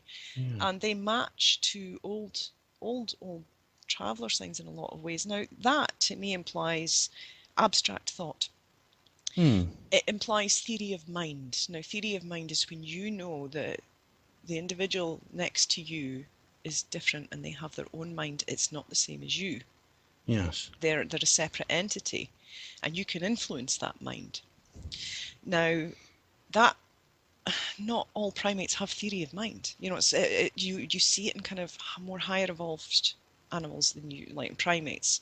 You'll see it in Hmm. chimps. They use deception on each other. They'll cheat each other. That kind of Yeah. thing. That you need theory of mind for that. You see it in gorillas and kind of the more evolved primates. But to use language like that, so I'm going to leave this sign here. So when the next bunch come along, they're going to see this and know what it means. That implies theory of mind, abstract thought, and some understanding of language. Right, that's very interesting indeed. Now, I don't know what level of intelligence that implies because chimps do this. We've seen chimps do things like this. So, it's we it's a think, sorry. Carry on. sorry, yeah, we've got big wood X's. That's something where you find 2 big tree trunks. One may have been pushed over from where it stands, but quite often they're taken from, like you can find the root of where they came from, like the tree root, and it's feet away from where the tree is. Now, this kind of thing. Big X's, we think they're boundary markers. That's very Don't interesting. go this way, don't go that way. We see the same things in America as we do here a lot of the time. But in Britain, there's a bigger focus on signs than there is in the States. I think we really are looking into this in a big way at the moment. No, So these kind of things imply, yeah, there is intelligence going on here. yeah, that's now the subject. Obviously, when we're talking about consciousness, I mean that's philosophically it's a tricky situation. I mean, the definitions of consciousness, the hard problem of consciousness, the soft problem, etc. Now, I have discussed this on programs in my show about what is or what is not consciousness and who has it and who doesn't. But I mean, we are obviously we're obviously dealing with the kind of creature that would definitely, if it was acknowledged, if it was ever acknowledged by science or discovered or openly discovered by science, it would have to have the same. You'd have to have rights. It would be deserving of respect. It would be probably. Yes. It should be protected Yes. because it's living on an island whose landscape has changed in the last couple of millennia. Well, yes. Especially in the past, well, since the days of the British Empire, when we started the shipbuilding, that basically that's when the real deforestation happened, and we lost 80% of our forests. It's amazing to think, yeah. Did we almost wipe out a species without even knowing it? Well, yeah, I mean, we did wipe out the bear. I mean, there were bears in Britain. There was Yep. the wild boar that went. Lots of Wolves, other creatures. yeah. Yeah, They're wolves. reintroduced. Well, they've got wolves in captivity now in Scotland. They're talking about reintroducing them, but yeah, we wiped out anything that was a bit of a threat. I mean, there was a time. I mean, before the Iron Age, there was a. They said that a squirrel could jump on a tree in John O'Groats and not touch the ground till it got to Land's End. Yeah. During the Iron Age, when the population rose, there was moderate deforestation. The Romans cut into it an awful lot.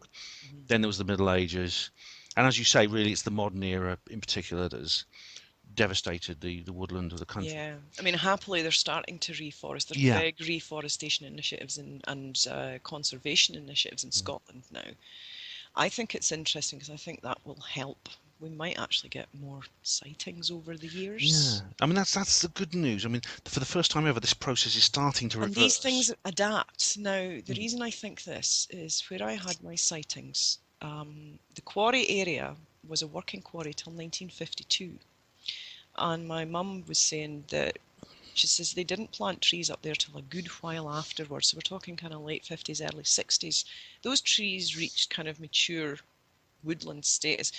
We're talking, 70s, 80s. It's Sitka spruce. It does grow quite quick. Now, that would not have been a viable habitat in the 50s. Mm, But by the 70s, 80s, they've started using it. good. So they must adapt to the changes in landscape. Mm. That's interesting because they're obviously a creature that learns quickly and takes advantage of Yeah, it new has a means of situations. communicating that, I think, as well. Mm. It's fascinating because I think, God, how does one group follow another? Is there traditional routes? Have these routes changed over years? How do they communicate this? How do they meet up? As one of my siblings asked, how do they have babies? And I was like, Yeah. in the usual manner I expect, but no, but how do they meet up? How do they, it's like, these are good questions. Well, yeah, you would need like a certain amount of people for a sustainable population to prevent inbreeding. Yes. So even if they do live in groups under 200 or so, they would have to get together at a certain point to We find. assume, Mm, we're speculating here, but we assume that they'll probably follow a similar pattern to other groups of primates and humans, where basically the young males will have to go off and leave the group and find another group. yeah, And, we think they'll travel to do that. And, I mean, people say the majority of sightings are male wild men. It's probably you're not going to stand and stare for too long to figure out if that's true. But you think, well, maybe it is the case that's they're doing this. Like the lone males. We don't think they travel alone. We always think they travel in at least twos. So it could yeah. be these questions and many many more run through my head. It's amazing to think you think about where. I mean, you've worked, like you say, you've worked out where their possible migration routes and things are. Mhm. They're obviously creatures that are actively avoiding human contact. They know we're here, and because they know they encounter our creations all the time, the roads, the railways, Yeah, things like that. They know we're here and they're actively keeping out of our way. I wouldn't put And it past them to be pinching off the edge of fields and hanging about areas where there's lots of estates where you get animals bred for hunting, especially up yeah, here. And areas like easy pickings, I think it would be, that's one of the reasons they do survive, is because they can adapt and maybe make use of some of our cultural developments. yeah, and it's well, if they're using the mines and things like that, and the tunnels and the railways, and I mean part of their behaviour. I mean, there's another similarity between. I just thought of something between their behaviour in Britain and their behaviour in America. People encounters in America are often the people will sometimes be in a campsite and they are actually approached by these creatures, which will just stand at the edge and watch quietly. If you're lucky, Mm. yes. It's yeah. There's some rather nasty examples of what happens at campsites with these creatures. Yeah. Yeah, and the very often and the fact that the smell is interesting because, of course, in your case, your dog knew there was something strange going on, probably because she smelt it. Yes, but there Um, was no not that strong smell that's sometimes associated yeah, with them. That wasn't there. for it to That be strong enough for a human to smell is because I've something. I heard mean, instances. There's not mm, that many instances in all the sightings, whereas that's a feature. yeah, there's a handful of the cases where people report there are Yes, strong odours, strong enough for a human to pick up, yes, which is described as sometimes being unpleasant, a very nasty smell. yes. If you get close to one of these things, if you're, I think it's a stress response. mm, You get something exactly the same in gorillas. They have two sets of sweat glands, and one is normal sweating, and one is for this kind of this really nasty smelling hormone, and it's a threat thing. yeah, You know what I mean? It's when they feel stressed, and it's a threat thing. So yeah. I think that kind of makes sense. It could be the standing still thing and staring. It could be not through curiosity. It may simply be a response to to our presence. Maybe Yeah. it's a way they just if you see one of these humans just stand still and don't move, it probably won't see you. Yes. Well, Just that stand makes still, wait sense for it to go because away. Yeah, the eye is attracted to movement. yeah, So yeah, that makes perfect sense. And as I've said before, it's really possible to stand in a wood as a human and have other people who are actively looking for you not find you yeah. just by sitting still. That's You it. know, I mean, it's not hard. If I can do it, these things, no bother. You know. yeah, it's perfectly Yeah, I mean, of course, it's not hard to do that. I mean, there's sort of like the in military training, the special forces and people like that. They're Yeah, trained to do that. They're trained to do that kind of thing, to go into woods and hide. I mean, they've been doing that in places like Northern Ireland for years, yeah, and they can spend a couple of weeks out there and no one will see them. yes, Yeah, so yes. obviously, a creature that's lived like that will probably already be doing exactly that. And Yeah, but your bog standard human, they are easy to hear and see coming mm, a mile away. You know what I yes, mean? I don't think that it's going to be possible to sneak up on these things. I think we've no. got to find ways of drawing them to us if we want to get any kind of observable stuff going on. Yeah, I mean, from what you've encountered, I mean, people, of course, the skeptic will say, well, why don't people see them? Of course, you did see one, Mhm. and you're not alone. Other people have seen them. Yeah, So they do run into us occasionally. occasionally, yeah. The problem, I think, is that, of course, because we don't accept them as real, very often people like you are not believed. Yeah. I mean, the skeptics, of course. I mean, I've got to bring up the skeptics. Well, I mean, yeah, this is similar to it's a the necessary part of yeah, the community, you know. It's yeah. not necessarily a bad thing. No, I don't mind them actually. I'm going to a skeptic meeting actually on Wednesday evening, so I'm a member of Oxford Skeptics in the pub, so I don't object to them. Yes. But of course, one of the things they'll say, and this counts for ghosts, alien abductions, sleep paralysis, and other phenomena, Uh-huh. is that these things are a product of our mind. You may be in a state of consciousness where you actually hallucinated this creature. Mm. Now, the answer to that, I mean, is the same as I say for the aliens and the sleep paralysis and things like that. If you think the difference is if you speak to 100 people and ask them about their dreams, you'll get 100 different answers. But with these, if you ask them about if you get 100 alien abduction contactee people together, Hmm. Yeah. it's very, very different. There's a convergence of imagery. Yes, it's very consistent. Yes, you Yeah. get the same. Sometimes people from very different cultures and different parts of the world will encounter the same creatures. Yes. Now, on this topic, it's very interesting. I was reading something recently about the Yeti in the um, Himalayan valleys. Mm, Now, contrary to popular belief, these things don't live up in the snowfields right. because that doesn't make sense. And there's nothing to survive on up there. All the sightings are in the valleys, the wooded valleys of the Himalayas.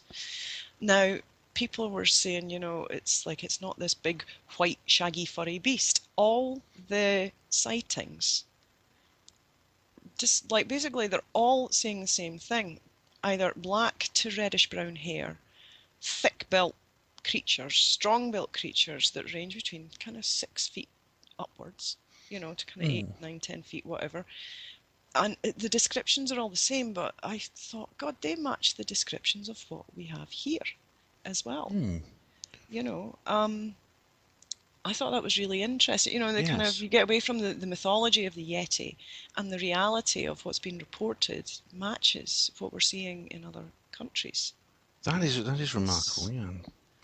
I mean, so it's possible with the creatures may be of the same species, or they may be different subspecies of yeah, a yeah. species. I mean, there's some reports. I mean, in Australia they have the yowie. They call it the yowie. Now that's an interesting one, the Mm. Australian one, because Australia's got a very unique ecology. Yes. And Kangaroos, marsupials, and yeah, there's a lot of this kind of parallel evolution thing going on here, where you're seeing creatures in Australia that look like mammals, but they're marsupials. mm, They're not really, they've evolved along, like they look similar to what we've got here, but they're actually from a completely different evolutionary background. mm, Is the Yowie a case of that? It's really odd because how would that primate get there? Because I mean, humans got there by boat, and yeah. not that long ago, really, relatively speaking, 10,000 years or so. So Mm, the Yowie to me is quite an interesting one because you're like, is that a true hominid, a primate? Because Australia doesn't have primates, does it? no, no, Neither do we, saying that. But that's right. at the same time, did it get there artificially, or is this a case of something similar from a different evolutionary path that's don't really know with the It yowie. could be so it could be a marsupial itself. I It mean, could be something like that. There's kind of that's questions. interesting. That's an interesting question because, of course, there is parallel development in these creatures. People have when the first specimens of kangaroos were brought back by Captain Cook and his crew, people didn't believe they were real. Yeah, They thought, and the first thing he said, that's the head of a deer. yeah. You just got the head, and of course they do look like deers from the neck up, don't they? Hmm. Because they have a similar in a sense they occupy a similar ecological niche Yeah, in Australia. So it's possible you're right. It could be that this is not a primate. It actually just looks like one. it could be. Yeah, it's. I really don't know. But there's even been reports. I mean, people say they're seen on all continents of the earth, and they are. I mean, there's. Hmm. Well, I mean, I don't know how likely it is, but how correct this is. But from Nexus magazine, which is an Australian-based magazine, Uh-huh. they talked about sightings on Antarctica, Right. which is extremely interesting because Antarctica has no large land animals at all. It has a couple of amphibious creatures, and penguins are the biggest animal that comes on land. But that I found very interesting. Yeah, I didn't know about that. I'll have Um, to look that up. and it gets more complicated because there's a guy called Gary Opet. He's an Australian, and he even thinks mermaids might be real. I mean, this is going off on a tangent a little bit, but it's the same Uh-huh. kind of thing. It's a possibly a separate development of the apes, of the primates. Yes, I've heard about this theory of, the upright ape, and this developed as a case of going into the water to forage and things, and this creature has a primate origins, but it's adapted to sea life. Mm. It'd be fantastic if mermaids were real, but I don't really know. No, I mean there was a sort of mockumentary program Yes, on I Animal saw Planet, that. which unfortunately was not real, but it did cover this sort of it. And there is some truth behind the theory behind that program, even if the program itself unfortunately was not real. Yeah. Um, but I mean, one thing that's is clear is we're dealing with a far stranger world than we think. We may have Yes. thought, because no one who lives in Britain thinks that there may be these something like this living maybe just a few miles from where they're sitting. No There one may be, wants to think like that. I mean, would I you do. really? Well, yeah, I'm it's. fascinated by this. I'm fascinated, but at the same time, it does scare me. Well, I'm walking through the woods now. I sometimes think, well, I mean, I know the chances are if something's out there, I mean, you've seen It's what going to you've stay seen, away yeah. from you. But Yeah, I'm. if I saw one of these things, I'd probably react exactly like you did. Yeah, it's brown trousers time. It really is. It's no one I know who has really come across one of these things has come out of it psychologically unscathed or fine. Mm. They've all reacted in fear. All of us have showed evidence of post-trauma kind of symptoms. You know what I mean? It's not what you would call. I've had people go, "Oh, I'd love to see one." You're like, really? It's not what you think, and Yeah. I don't think they're going to come after people, and I think they've learned, as I say, to stay away. I worry more about big cats when I'm out investigating than I am about the wild man. Well, yeah, I mean, this is the thing about the dangers of wildlife. I mean, as far as these creatures go, these apes. I mean, it's possible that they've learned over time that when they do encounter us, then they're not that worried because we will do a runner. It's probably Yes. most people react as you rat did. Yeah. Um, I know that because someone told me about the reintroducing of wolves into the country, and they said, "Well, wouldn't that be dangerous? Because they'll go for you when you're in the woods." But actually, contrary to popular belief in Little Red Riding Hood and these other fairy Mm. tales, wolves don't often attack humans. No, they have to be in a very bad way before that Have happens. to be very, very hungry indeed. Yeah. Because I was watching a documentary from Siberia, and a guy says because there's wolves in Siberia, and he walks through the woods on his own, and he's absolutely. So what about the wolves? He says, "Oh, they never come near me. If they did a couple of times, I just whack them with a stick and they go away." Yeah.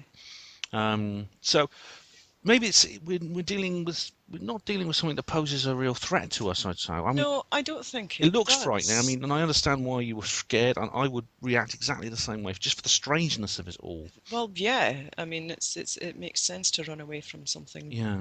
like that. It's pretty much a But it, standard response. yeah, but it doesn't look like it doesn't look like they're What I any would, I'd be hostile. interested. What would happen if I saw one again? Because now I'm more Yeah. like I'm aware, I'm kind of more psychologically prepared. How would I react Mm. now?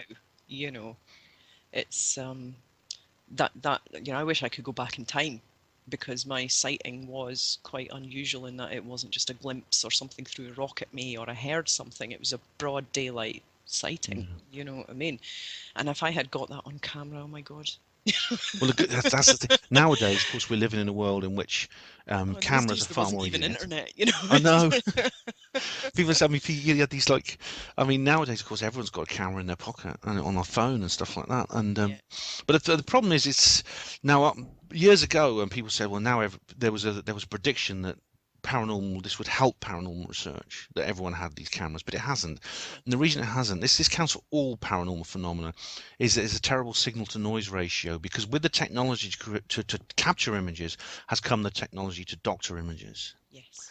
and we're now at a position where almost anything can be faked. And I would actually wonder if I actually saw one, I'd want to take a photo of it, but I think, yeah, but who's going to believe it's real? Well, that's it. I mean, there's the argument that unless we have a body and this kind of thing or proper DNA evidence, which is, yeah, I mean, that's the gold standard of physical evidence, really, isn't it? So, and that raises all the other questions of no kill policies and Well, I brought this up with is it Darcy ethically Weir. right? Yeah. I mean, I brought this up with Darcy Weir, and I said, well, how come you don't find the bodies? And the answer is very simple, actually. The skeptics say, well, why don't we find the bodies? And the answer is you very rarely find the bodies of large animals in the wild No. because they're usually gone within a short time. They degrade very quickly when they're open to the And they're eaten. I mean, elements. they're eaten by Yeah. scavengers.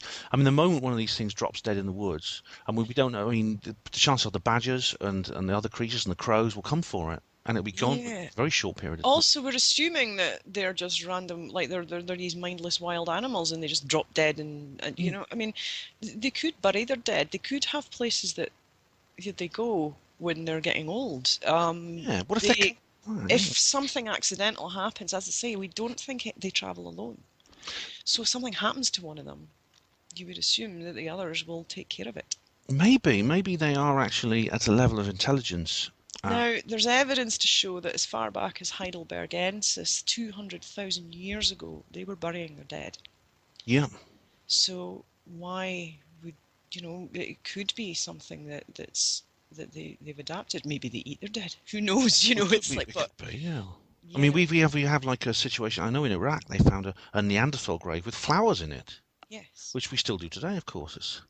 yeah, So that's an interesting question. I mean, it's an interesting question. Maybe there are, graveyards of these creatures in the woods, which are very, very carefully buried so we don't see them. perhaps. Yeah. We But may find bones one day. You never know. you never know. But then they'll say they're faked. I mean, you can't win, unfortunately. It's like even when you present DNA evidence, they'll say, "Well, is it right?" We had this with the Star Child skull, Lloyd Pye and the Star Child skull. But I mean, one thing's clear. I don't think I'm not. They don't seem to pose a physical threat to us. And now I've covered situations on this program of people disappearing because there are regions in this country where people who go out on their own regularly disappear. Yeah, it happens in Scotland a Mm. lot. But this seems to be more connected, I think, to the extraterrestrial phenomenon and maybe perhaps secret government operations than it does any kind of wild creatures. Yeah, sometimes it's just people going out into wildernesses they're not prepared for. Yeah, I mean, I mean, sometimes. that's a problem in Scotland. We get people going hill walking in flip-flops, you know what I Oh mean, yeah. in March, and it's just ridiculous. There's a lot of that goes on. I think Mm. sometimes disappearances are just down to that. I mean, there was an interesting case that I know David Paulides was looking into, and this was a case in Aberfeldy. And there's a woman found last year under suspicious circumstances, an American tourist actually, who was found dead in the woods Oh. north of Aberfeldy. And then he was looking into this initially because it was like, oh, a disappearance in this area has a bit of a reputation for being odd. However, speaking to locals, you find out that there was a bottle of vodka next to her, and they don't know if it was death by misadventure or suicide, but there was something not right about it, but it doesn't point to being taken off by a wild man. However, there are instances of people being found in the woods with severe, like dead from severe head trauma. Right. I think there was a case in Scotland last year. I'd have to look that up off the top of my head. That happened last year. It wasn't that far from here, actually. But that's interesting because it could be if you accidentally stumble on. I mean, for instance, the thing you saw in the wood, the thing you saw in the lane, it probably just if it's on its own, it'll just run off. But supposing it had its young nearby, suppose it had it was like they had babies. Hmm. If you're approaching a spot where they may be keeping their little children, their little young pups, Hmm. whatever you call them, they might be inclined to attack you just to protect them. Hmm. Other animals do that.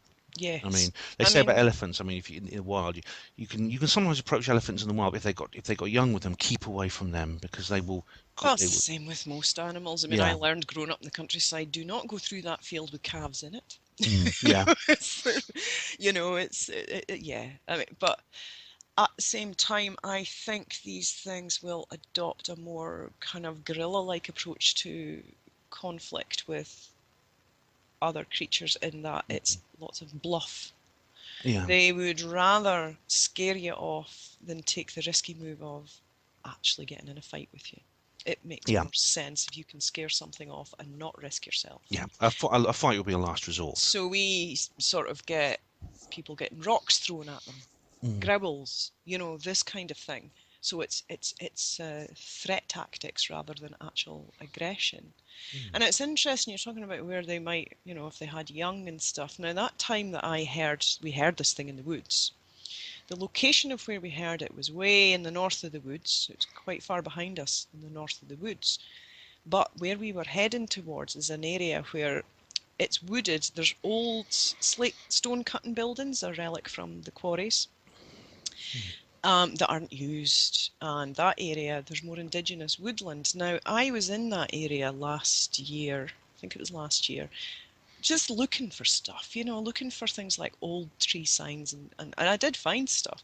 And in that area, I found lots and lots of, it was like little mini wood structures and a piece Nice. of bone put on a tree and just odd things. It was all very old. Mm, And I thought, wait a minute, this is almost like had a great big old indigenous tree in it, one you could easily climb up into and things like this. And I thought, this is almost like a nursery area, but it looks like something's been practicing, or you could quite easily imagine that this is where they kind of hunkered down. There was shelter there as well, but it's almost like we were coming close to where the family group were, and something back in the woods was tracking us, but it couldn't get to them. It would have had to have crossed a track. So it called out to warn them, and then they would have disappeared. that's interesting, isn't it? Because you heard that noise. It's clear that they have a It well was worked out. very, very like things like the Ohio howl, which is quite Mm. famous. When I started hearing vocalizations, I was like, that's very, very like what I heard. I think It, it's yeah. and I think, well, in that way, they've risked themselves in a way to warn a group. I think they would rather avoid than confront. Hmm. It's a really interesting subject. I mean, I can't. I mean, it's exciting to think that these things are there. And do you think there's any way that perhaps they could come out into the open in the sense that they could be discovered and be accepted by the mainstream, so we would know they were there as a culture? Perhaps, perhaps. I'm really not sure how this would go. I mean, to me, it's a big ethical dilemma. I mean, if we prove these creatures exist, are we going to then unleash on them a whole load of people going out into the woods to try and bag one or go and search them out? I mean, okay, looking for them is quite interesting. It would be good to kind of go, yeah, look, this is a species for like, conservation reasons and things like this. But at the same time, are we going to end up creating a situation where they can't get the piece to get on? Yeah. Are we going to end up invading their habitat areas? I mean, it could be Yes. maybe accepted. I mean, in the United States, they've got so much going on over there, but it's not accepted No, in but terms of. yeah. There's arguments saying, well, economically, this would not be a good thing because then you're looking at conservation areas where there's logging and this kind of thing going on. I mean, it's people have been shut down for being a Yeah. bit too good at evidence gathering. And over here, I really don't know.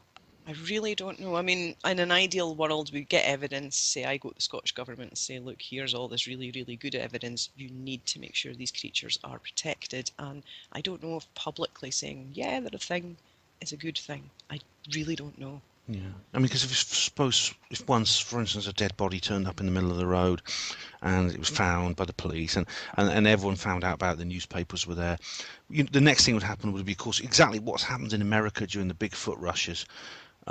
Except this would be far greater. There'd be people come from all over the world, Yeah. and you basically have them descending on that region. They'd be all over the place, and like you said, this would really be a This is detriment to why we creatures. don't advertise location. Yeah, You know, if we find things, it's like we tend not to advertise where we found it. yeah. I think That's the we problem. would have to they have to be protected. I mean, they have to be. The Yeah. sensible thing to do would be to leave them alone, and to not just to make sure that people they don't get too much attention from people and they are allowed to maintain their privacy, which is something they obviously value. It's obviously something they have instinctively are doing. They're avoiding us at all Well, costs. so they should. I mean, as a Yeah, species, we don't have the greatest track record for getting on with other species, do we? exactly. You know, Well, exactly. Maybe that's why. That's we're the why most thugs of animals the do. animal world. We really Yeah. are. That's why almost all species. I mean, apart from with some exceptions like dolphins, for example, Yeah. most wild animals will give us a wild birth. Yes. Unless they haven't learned to be afraid of us yet. Yeah, that's it. Maybe it's just because we hunt them and we things like that, and we take their habitats. So so that's basically. I mean, there's not another reason could be, and I spoke about this with Darcy when he was on. That the government might be concerned about the effect it would have on us to know that there was an upright primate Hmm. which shared this world with us. No, regardless of its level of intelligence, the fact it's upright, the fact it has flat feet, it has Yes. grasping hands and things like that. It's even though it's covered with long fur, it still looks It's too like us. We would be yeah. very uncomfortable. And it might affect perhaps it might affect our culture to the point where governments might be concerned because governments are very they keep an eye on new things that come in, new inventions, new discoveries, and they assess them very carefully for their impact on us on a mass psychological level. Yeah. And there's no doubt that they do cover things up if they think that it would have an adverse effect Yeah. from their point of view, not from Yeah. ours, but from their point of view, they will suppress it. And Yes. I got a feeling that that might happen in this case, which may be, which actually, Yeah. ironically, might be better for the I mean, creatures. part of me thinks, you know, in Scottish culture, well, we've got one of the most famous cryptids in the world, Mm, and the Scottish paranormal community, especially, have really embraced the idea of a hominid, a Scottish wild man. mm. You know, we kind of go, you know, yes, great. You know, it's like we've got loads of strange creatures in our country, and I just wonder in Scottish culture, would they embrace it? Would they be quite proud of it in the way that we are with Nessie? It could become, I mean, in a sense, Nessie is as I say, it's enormously famous, and I've been to Loch Ness, and there's a huge Nessie industry there, and it was quite fun actually, and the people there they're happy to do that, and why not? But of course Nessie's not in. No one's actually going to disturb Nessie, I suppose. Nessie's in Yeah. this huge body of water, and if Nessie exists, I think Nessie probably does exist, but she's way under the water. She's probably Hmm. some kind of fish that can breathe underwater and is not affected by human presence unless we take. I mean, there is one Loch Ness submarine I know because Malcolm Robbins has been in it, Uh-huh. but there's only one. I mean, Yeah. no one's going to go in there with like hundreds of submarines and No, no. coating. Yeah, It's the difference with the wild man or the wild creature is that it's much more accessible.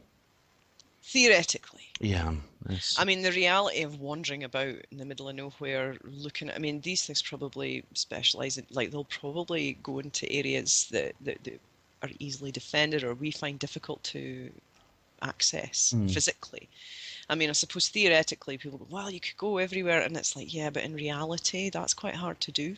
Well, if you look at the actual Cairngorm Mountains, for example, Hmm. if there's plenty of places they could go where they would not be found, Yeah.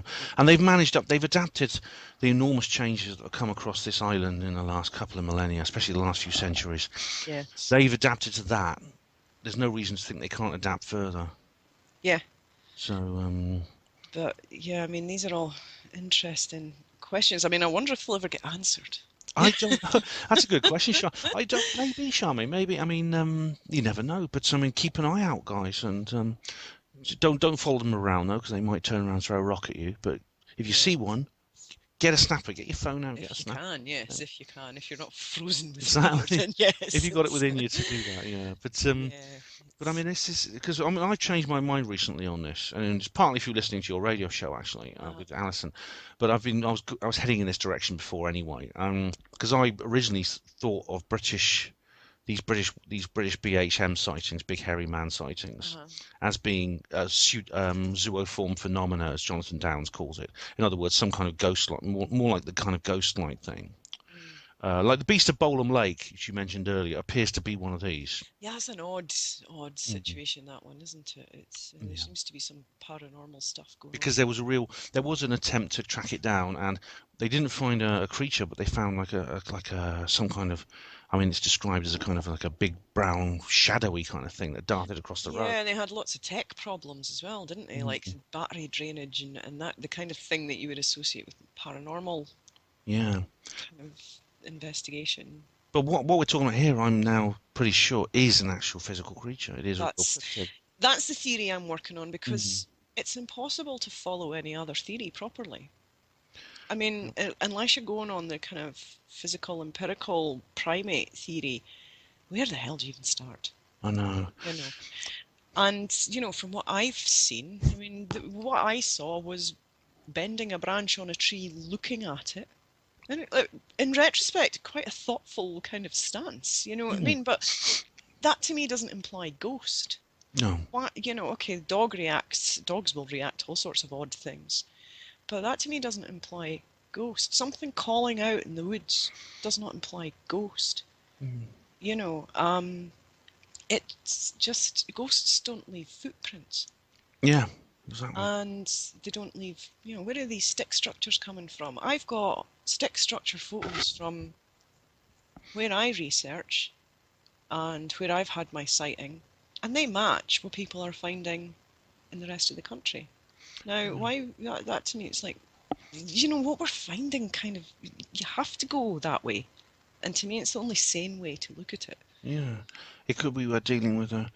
I mean, it's in a perhaps in the future, maybe when maybe it would take a long time. I imagine probably a long time to change habits, but there could come a time when we could have like some kind of interaction with these creatures, and they could become like almost not pets because we wouldn't be owning them, Mm. because like we do a dog, or a cat, but we could they could become kind of creatures we could interact with the way people do with There's, dolphins. And people go yeah, swim with dolphins. We could go and meet these things, and maybe they change their habits and they come out. Because, I mean, I read when I was a kid, I liked Tintin, yeah, the yeah, comic books. yeah, yeah, There's one called Tintin in Tibet, uh-huh, which is it's probably the best of the Tintin books by Hergé, yeah, and they're comic books, but they're very, very thought-provoking. One of them, in Tintin in Tibet, Tintin actually comes across the Yeti.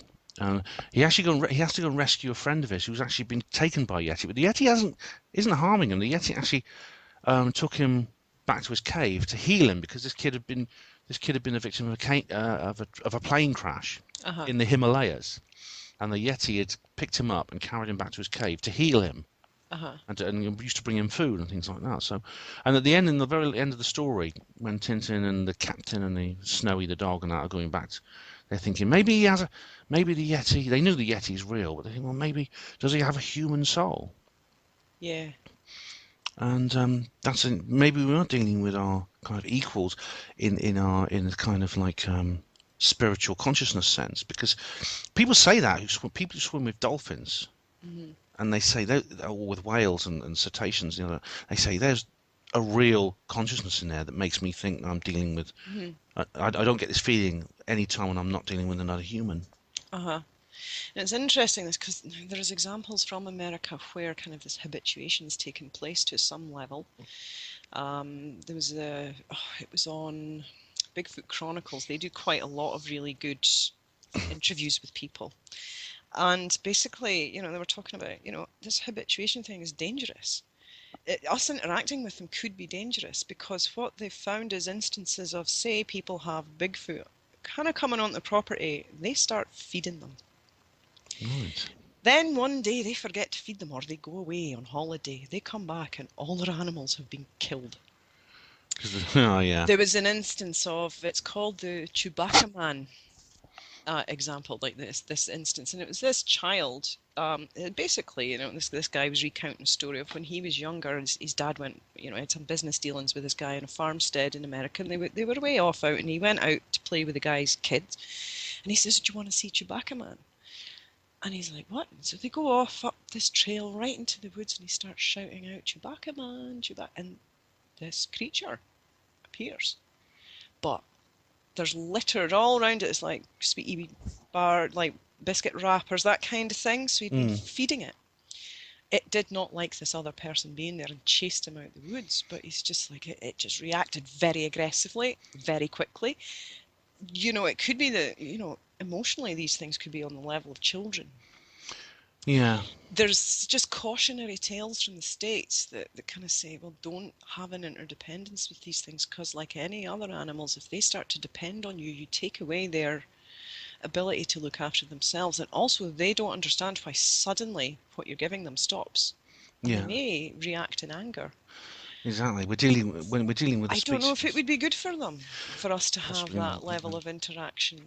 Possibly that's a good point, that we don't know exactly how they will respond because we don't know enough about them. We don't know what kind of creatures they are, how they think, how they feel, what their level of intelligence is, and so we have to proceed with caution. That's right. Yes, Definitely. definitely. Now, this has been an interesting discussion. It really has, and I do hope there'll be an update. We can perhaps bring you back onto the show, Charmaine, because this is a fascinating subject, and Yes. I'm sure everyone who's listening to the show is looking out their window at the local, if they've got any woods nearby, thinking, Make sure your or there's curtains old are mine shafts or no anything like gap in the that. curtain. Not an old mine. Don't go exploring old mines, guys, because they can be Yeah, dangerous. But it's generally um, good advice anyway, but yeah. yeah, but it does make me think. I mean, are one of these things close to me? Because well, I live in a city, but maybe there's some in the woods nearby. But Well, when you come across this and it becomes really part of your awareness, being out in the woods never is the same again. I bet. Now, Yeah. I mean, I've always, like, as I say, growing up in a rural area, going into the woods and all this kind of thing was something that I've always done, but sometimes I wouldn't go into woods. Yeah. There's woods up near where I grew up, and I grew up about 8 miles or so from where I had the site, and there's woods up the top of the road. Sometimes you can go into them and it's fine, and other times you're just like, I just really, you get this feeling. Mm. You know what I mean? You're like, I've heard about this. I used to research a lot of camping forums, wild camping, bushcrafting, survivalist forums, looking for instances of what could be wildman activity reported by people on their forums, so they're not making claims. Mm. And they keep saying this. Why is it? Sometimes you can go a piece of wood and you just think, oh, I can't be here. Mm. Sometimes that same place is okay. It's something that's really commonly reported. It And could be some kind of psychic connection. well, there's the infrasound theory. Yeah. Or, Um, or maybe the smell. I mean, maybe it's subconscious smell, pheromones. yeah. It could be lots of them. But we unfortunately we've run out of time, Charmaine. But I'm going to see you soon because you're going to be in Scotland at you're going to be at the SPI, the Scottish Paranormal Conference. That's right, in Glasgow. It's the 25th of June. Yeah, and listeners will have already heard about this because I've been advertising this conference because I'm going to be attending as well, and I'm very much looking forward to it. Yeah, well, there's some big hitters coming this year, Yeah, so I'll see you, and I'll see Alison, and I'll see Peter Robbins and Malcolm Robinson and all the other guys there. It should be really Yeah, great. we've got Larry Warren's coming as well this Yeah, year. that's right. Good old I'm Larry. looking forward to meeting him. Oh, he's a great guy. Larry's a Yeah. great guy. Yeah. It's So you don't actually have a website right now, but Not at the moment. We have one under construction for the British Bigfoot research team. I mean, as I say, I've kind of been out of this for a while, so hopefully in the next year or two we'll see more of the Scottish scene being kind of developed, and the British Bigfoot research website should be up and running in the next wee while. When it is, I'll obviously make sure everybody knows. right. Okay. So, In the meantime, listeners, if you go to the show notes, you'll find a link to the the website of the Scottish UFO and Paranormal Conference, and there's the page where Charmaine is based. It's a speaker's page because she's going to be speaking at that conference, and so you'll hear more. Hopefully there'll be some updates. In the meantime, Charmaine Fraser, thanks very much for being a guest on her Panwo show. Well, thanks for inviting me, Ben. Radio. It's been really good. You're very welcome. It's fascinating stuff. Okay, you take care. Okay, thank you. Fascinating and intriguing Charmaine Fraser, witness to the British Bigfoot in Angus, Scotland, a long time ago. Now dedicated researcher into this area. Now, the question is, of course I brought this up in the interview, and I just want to add a little bit more to it, but what do we do if we find them? Because their welfare has to be taken into account. These creatures that obviously, are shy. They're avoiding human contact. They want to keep out of our way, understandably, considering our behaviour.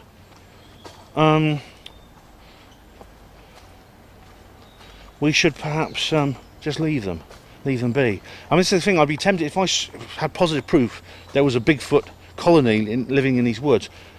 I don't know. Would I tell anyone? You get loads of sightseers up here poking and prodding at them and disturbing them. And they're trying to avoid human contact. They'd have to be protected. We'd have to...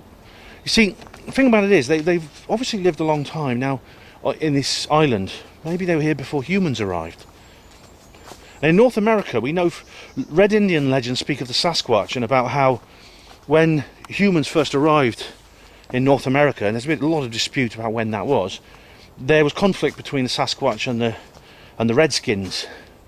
The people, they would attack. They didn't like the idea that humans were now in their territory, and they still don't like it. But they used to attack Indian villages, and the Indians used to fight back, and there were situations where people walking in the woods would be killed, and big feet would be killed by humans, and eventually, obviously, it came to some kind of stalemate. Because the big feet probably made some kind of evolution, maybe through evolutionary selection, or maybe it was a collective decision of their collective unconscious. They decided they would avoid humans from now on. And as of course the population expanded, European settlers arrived on the continent.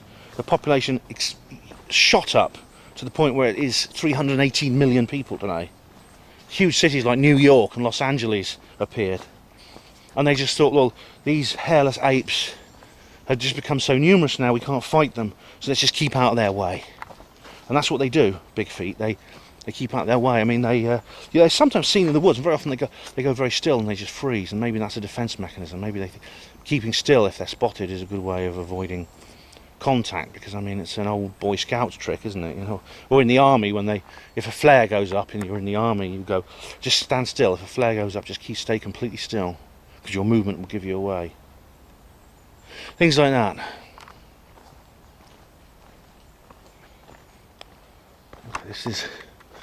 I can't help wondering where they are. Maybe they're sleeping under a bush somewhere, because like I said, they're nocturnal.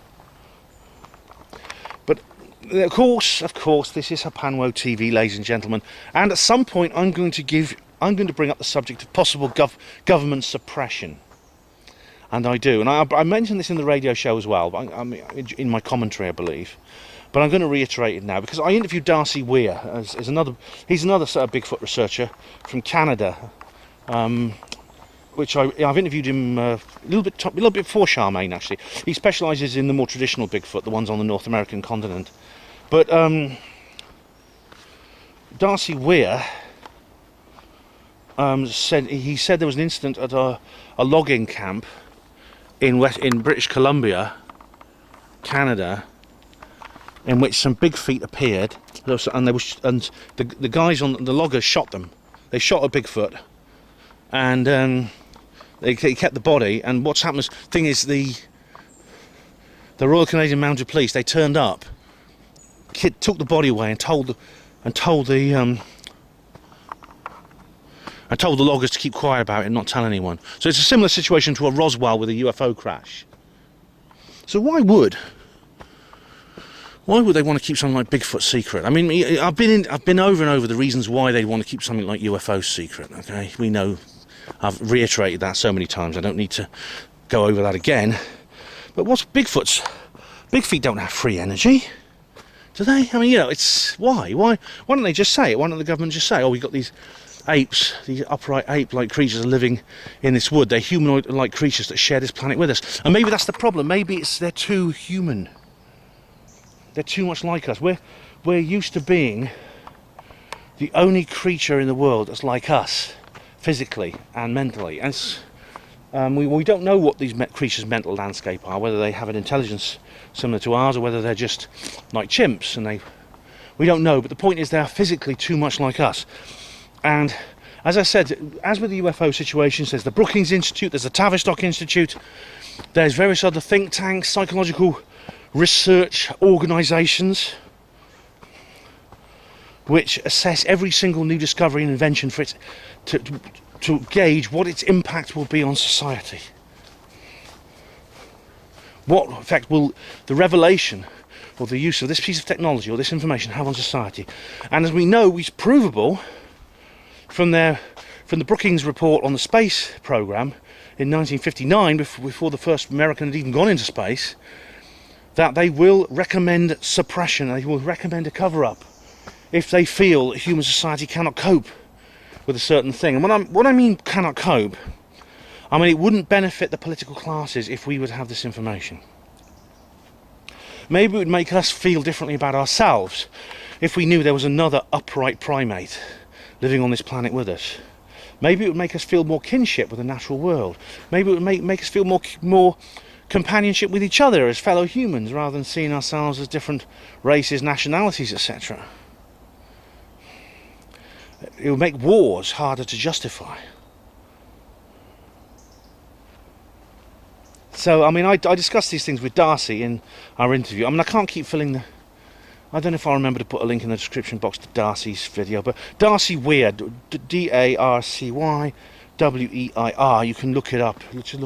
Use the search function on Blogger, they'll find it for you. I've got 2 interviews with Darcy. The second one is about the Sasquatch. Isn't that lovely? That's the transmission station I've been talking about. Now those there, this is a subject for another video, but I'm going to check these out at some point, because there's these 3 masts up there and I'm getting bad vibes off them. I don't know what they are, but my conspirador is going haywire. I'll let you know, but that's a subject for another time. We're talking Bigfoot today. Now that's just some of the issues that I've just raised about this subject. There are more, and I'm sure, I've got a feeling I'll be doing a follow-up video on this, especially if I see something strange on my journey back to Oxford. Maybe like Matthew Arnold, I will bump into something. Who knows? But this is a mystery that's not going to go away. This is a mystery that's changed the way I see my environment, my country, the land around me. And I will be commenting more on this in the future. But another video to watch as good as background is because I refer to this a couple of times in the background to the Bigfoot in this one as well. Is my report on the Scottish UFO and Paranormal Conference? So please do check that out as well. I'll put a link in the description box if I remember. In the meantime, thank you very much for watching Hapanwo TV. And thank you, Charmaine Fraser, for a brilliant interview on the British Bigfoot. More soon coming up. News on this subject, you can depend on it. Hospital Porters, Pride and Dignity, Stop the New World Order.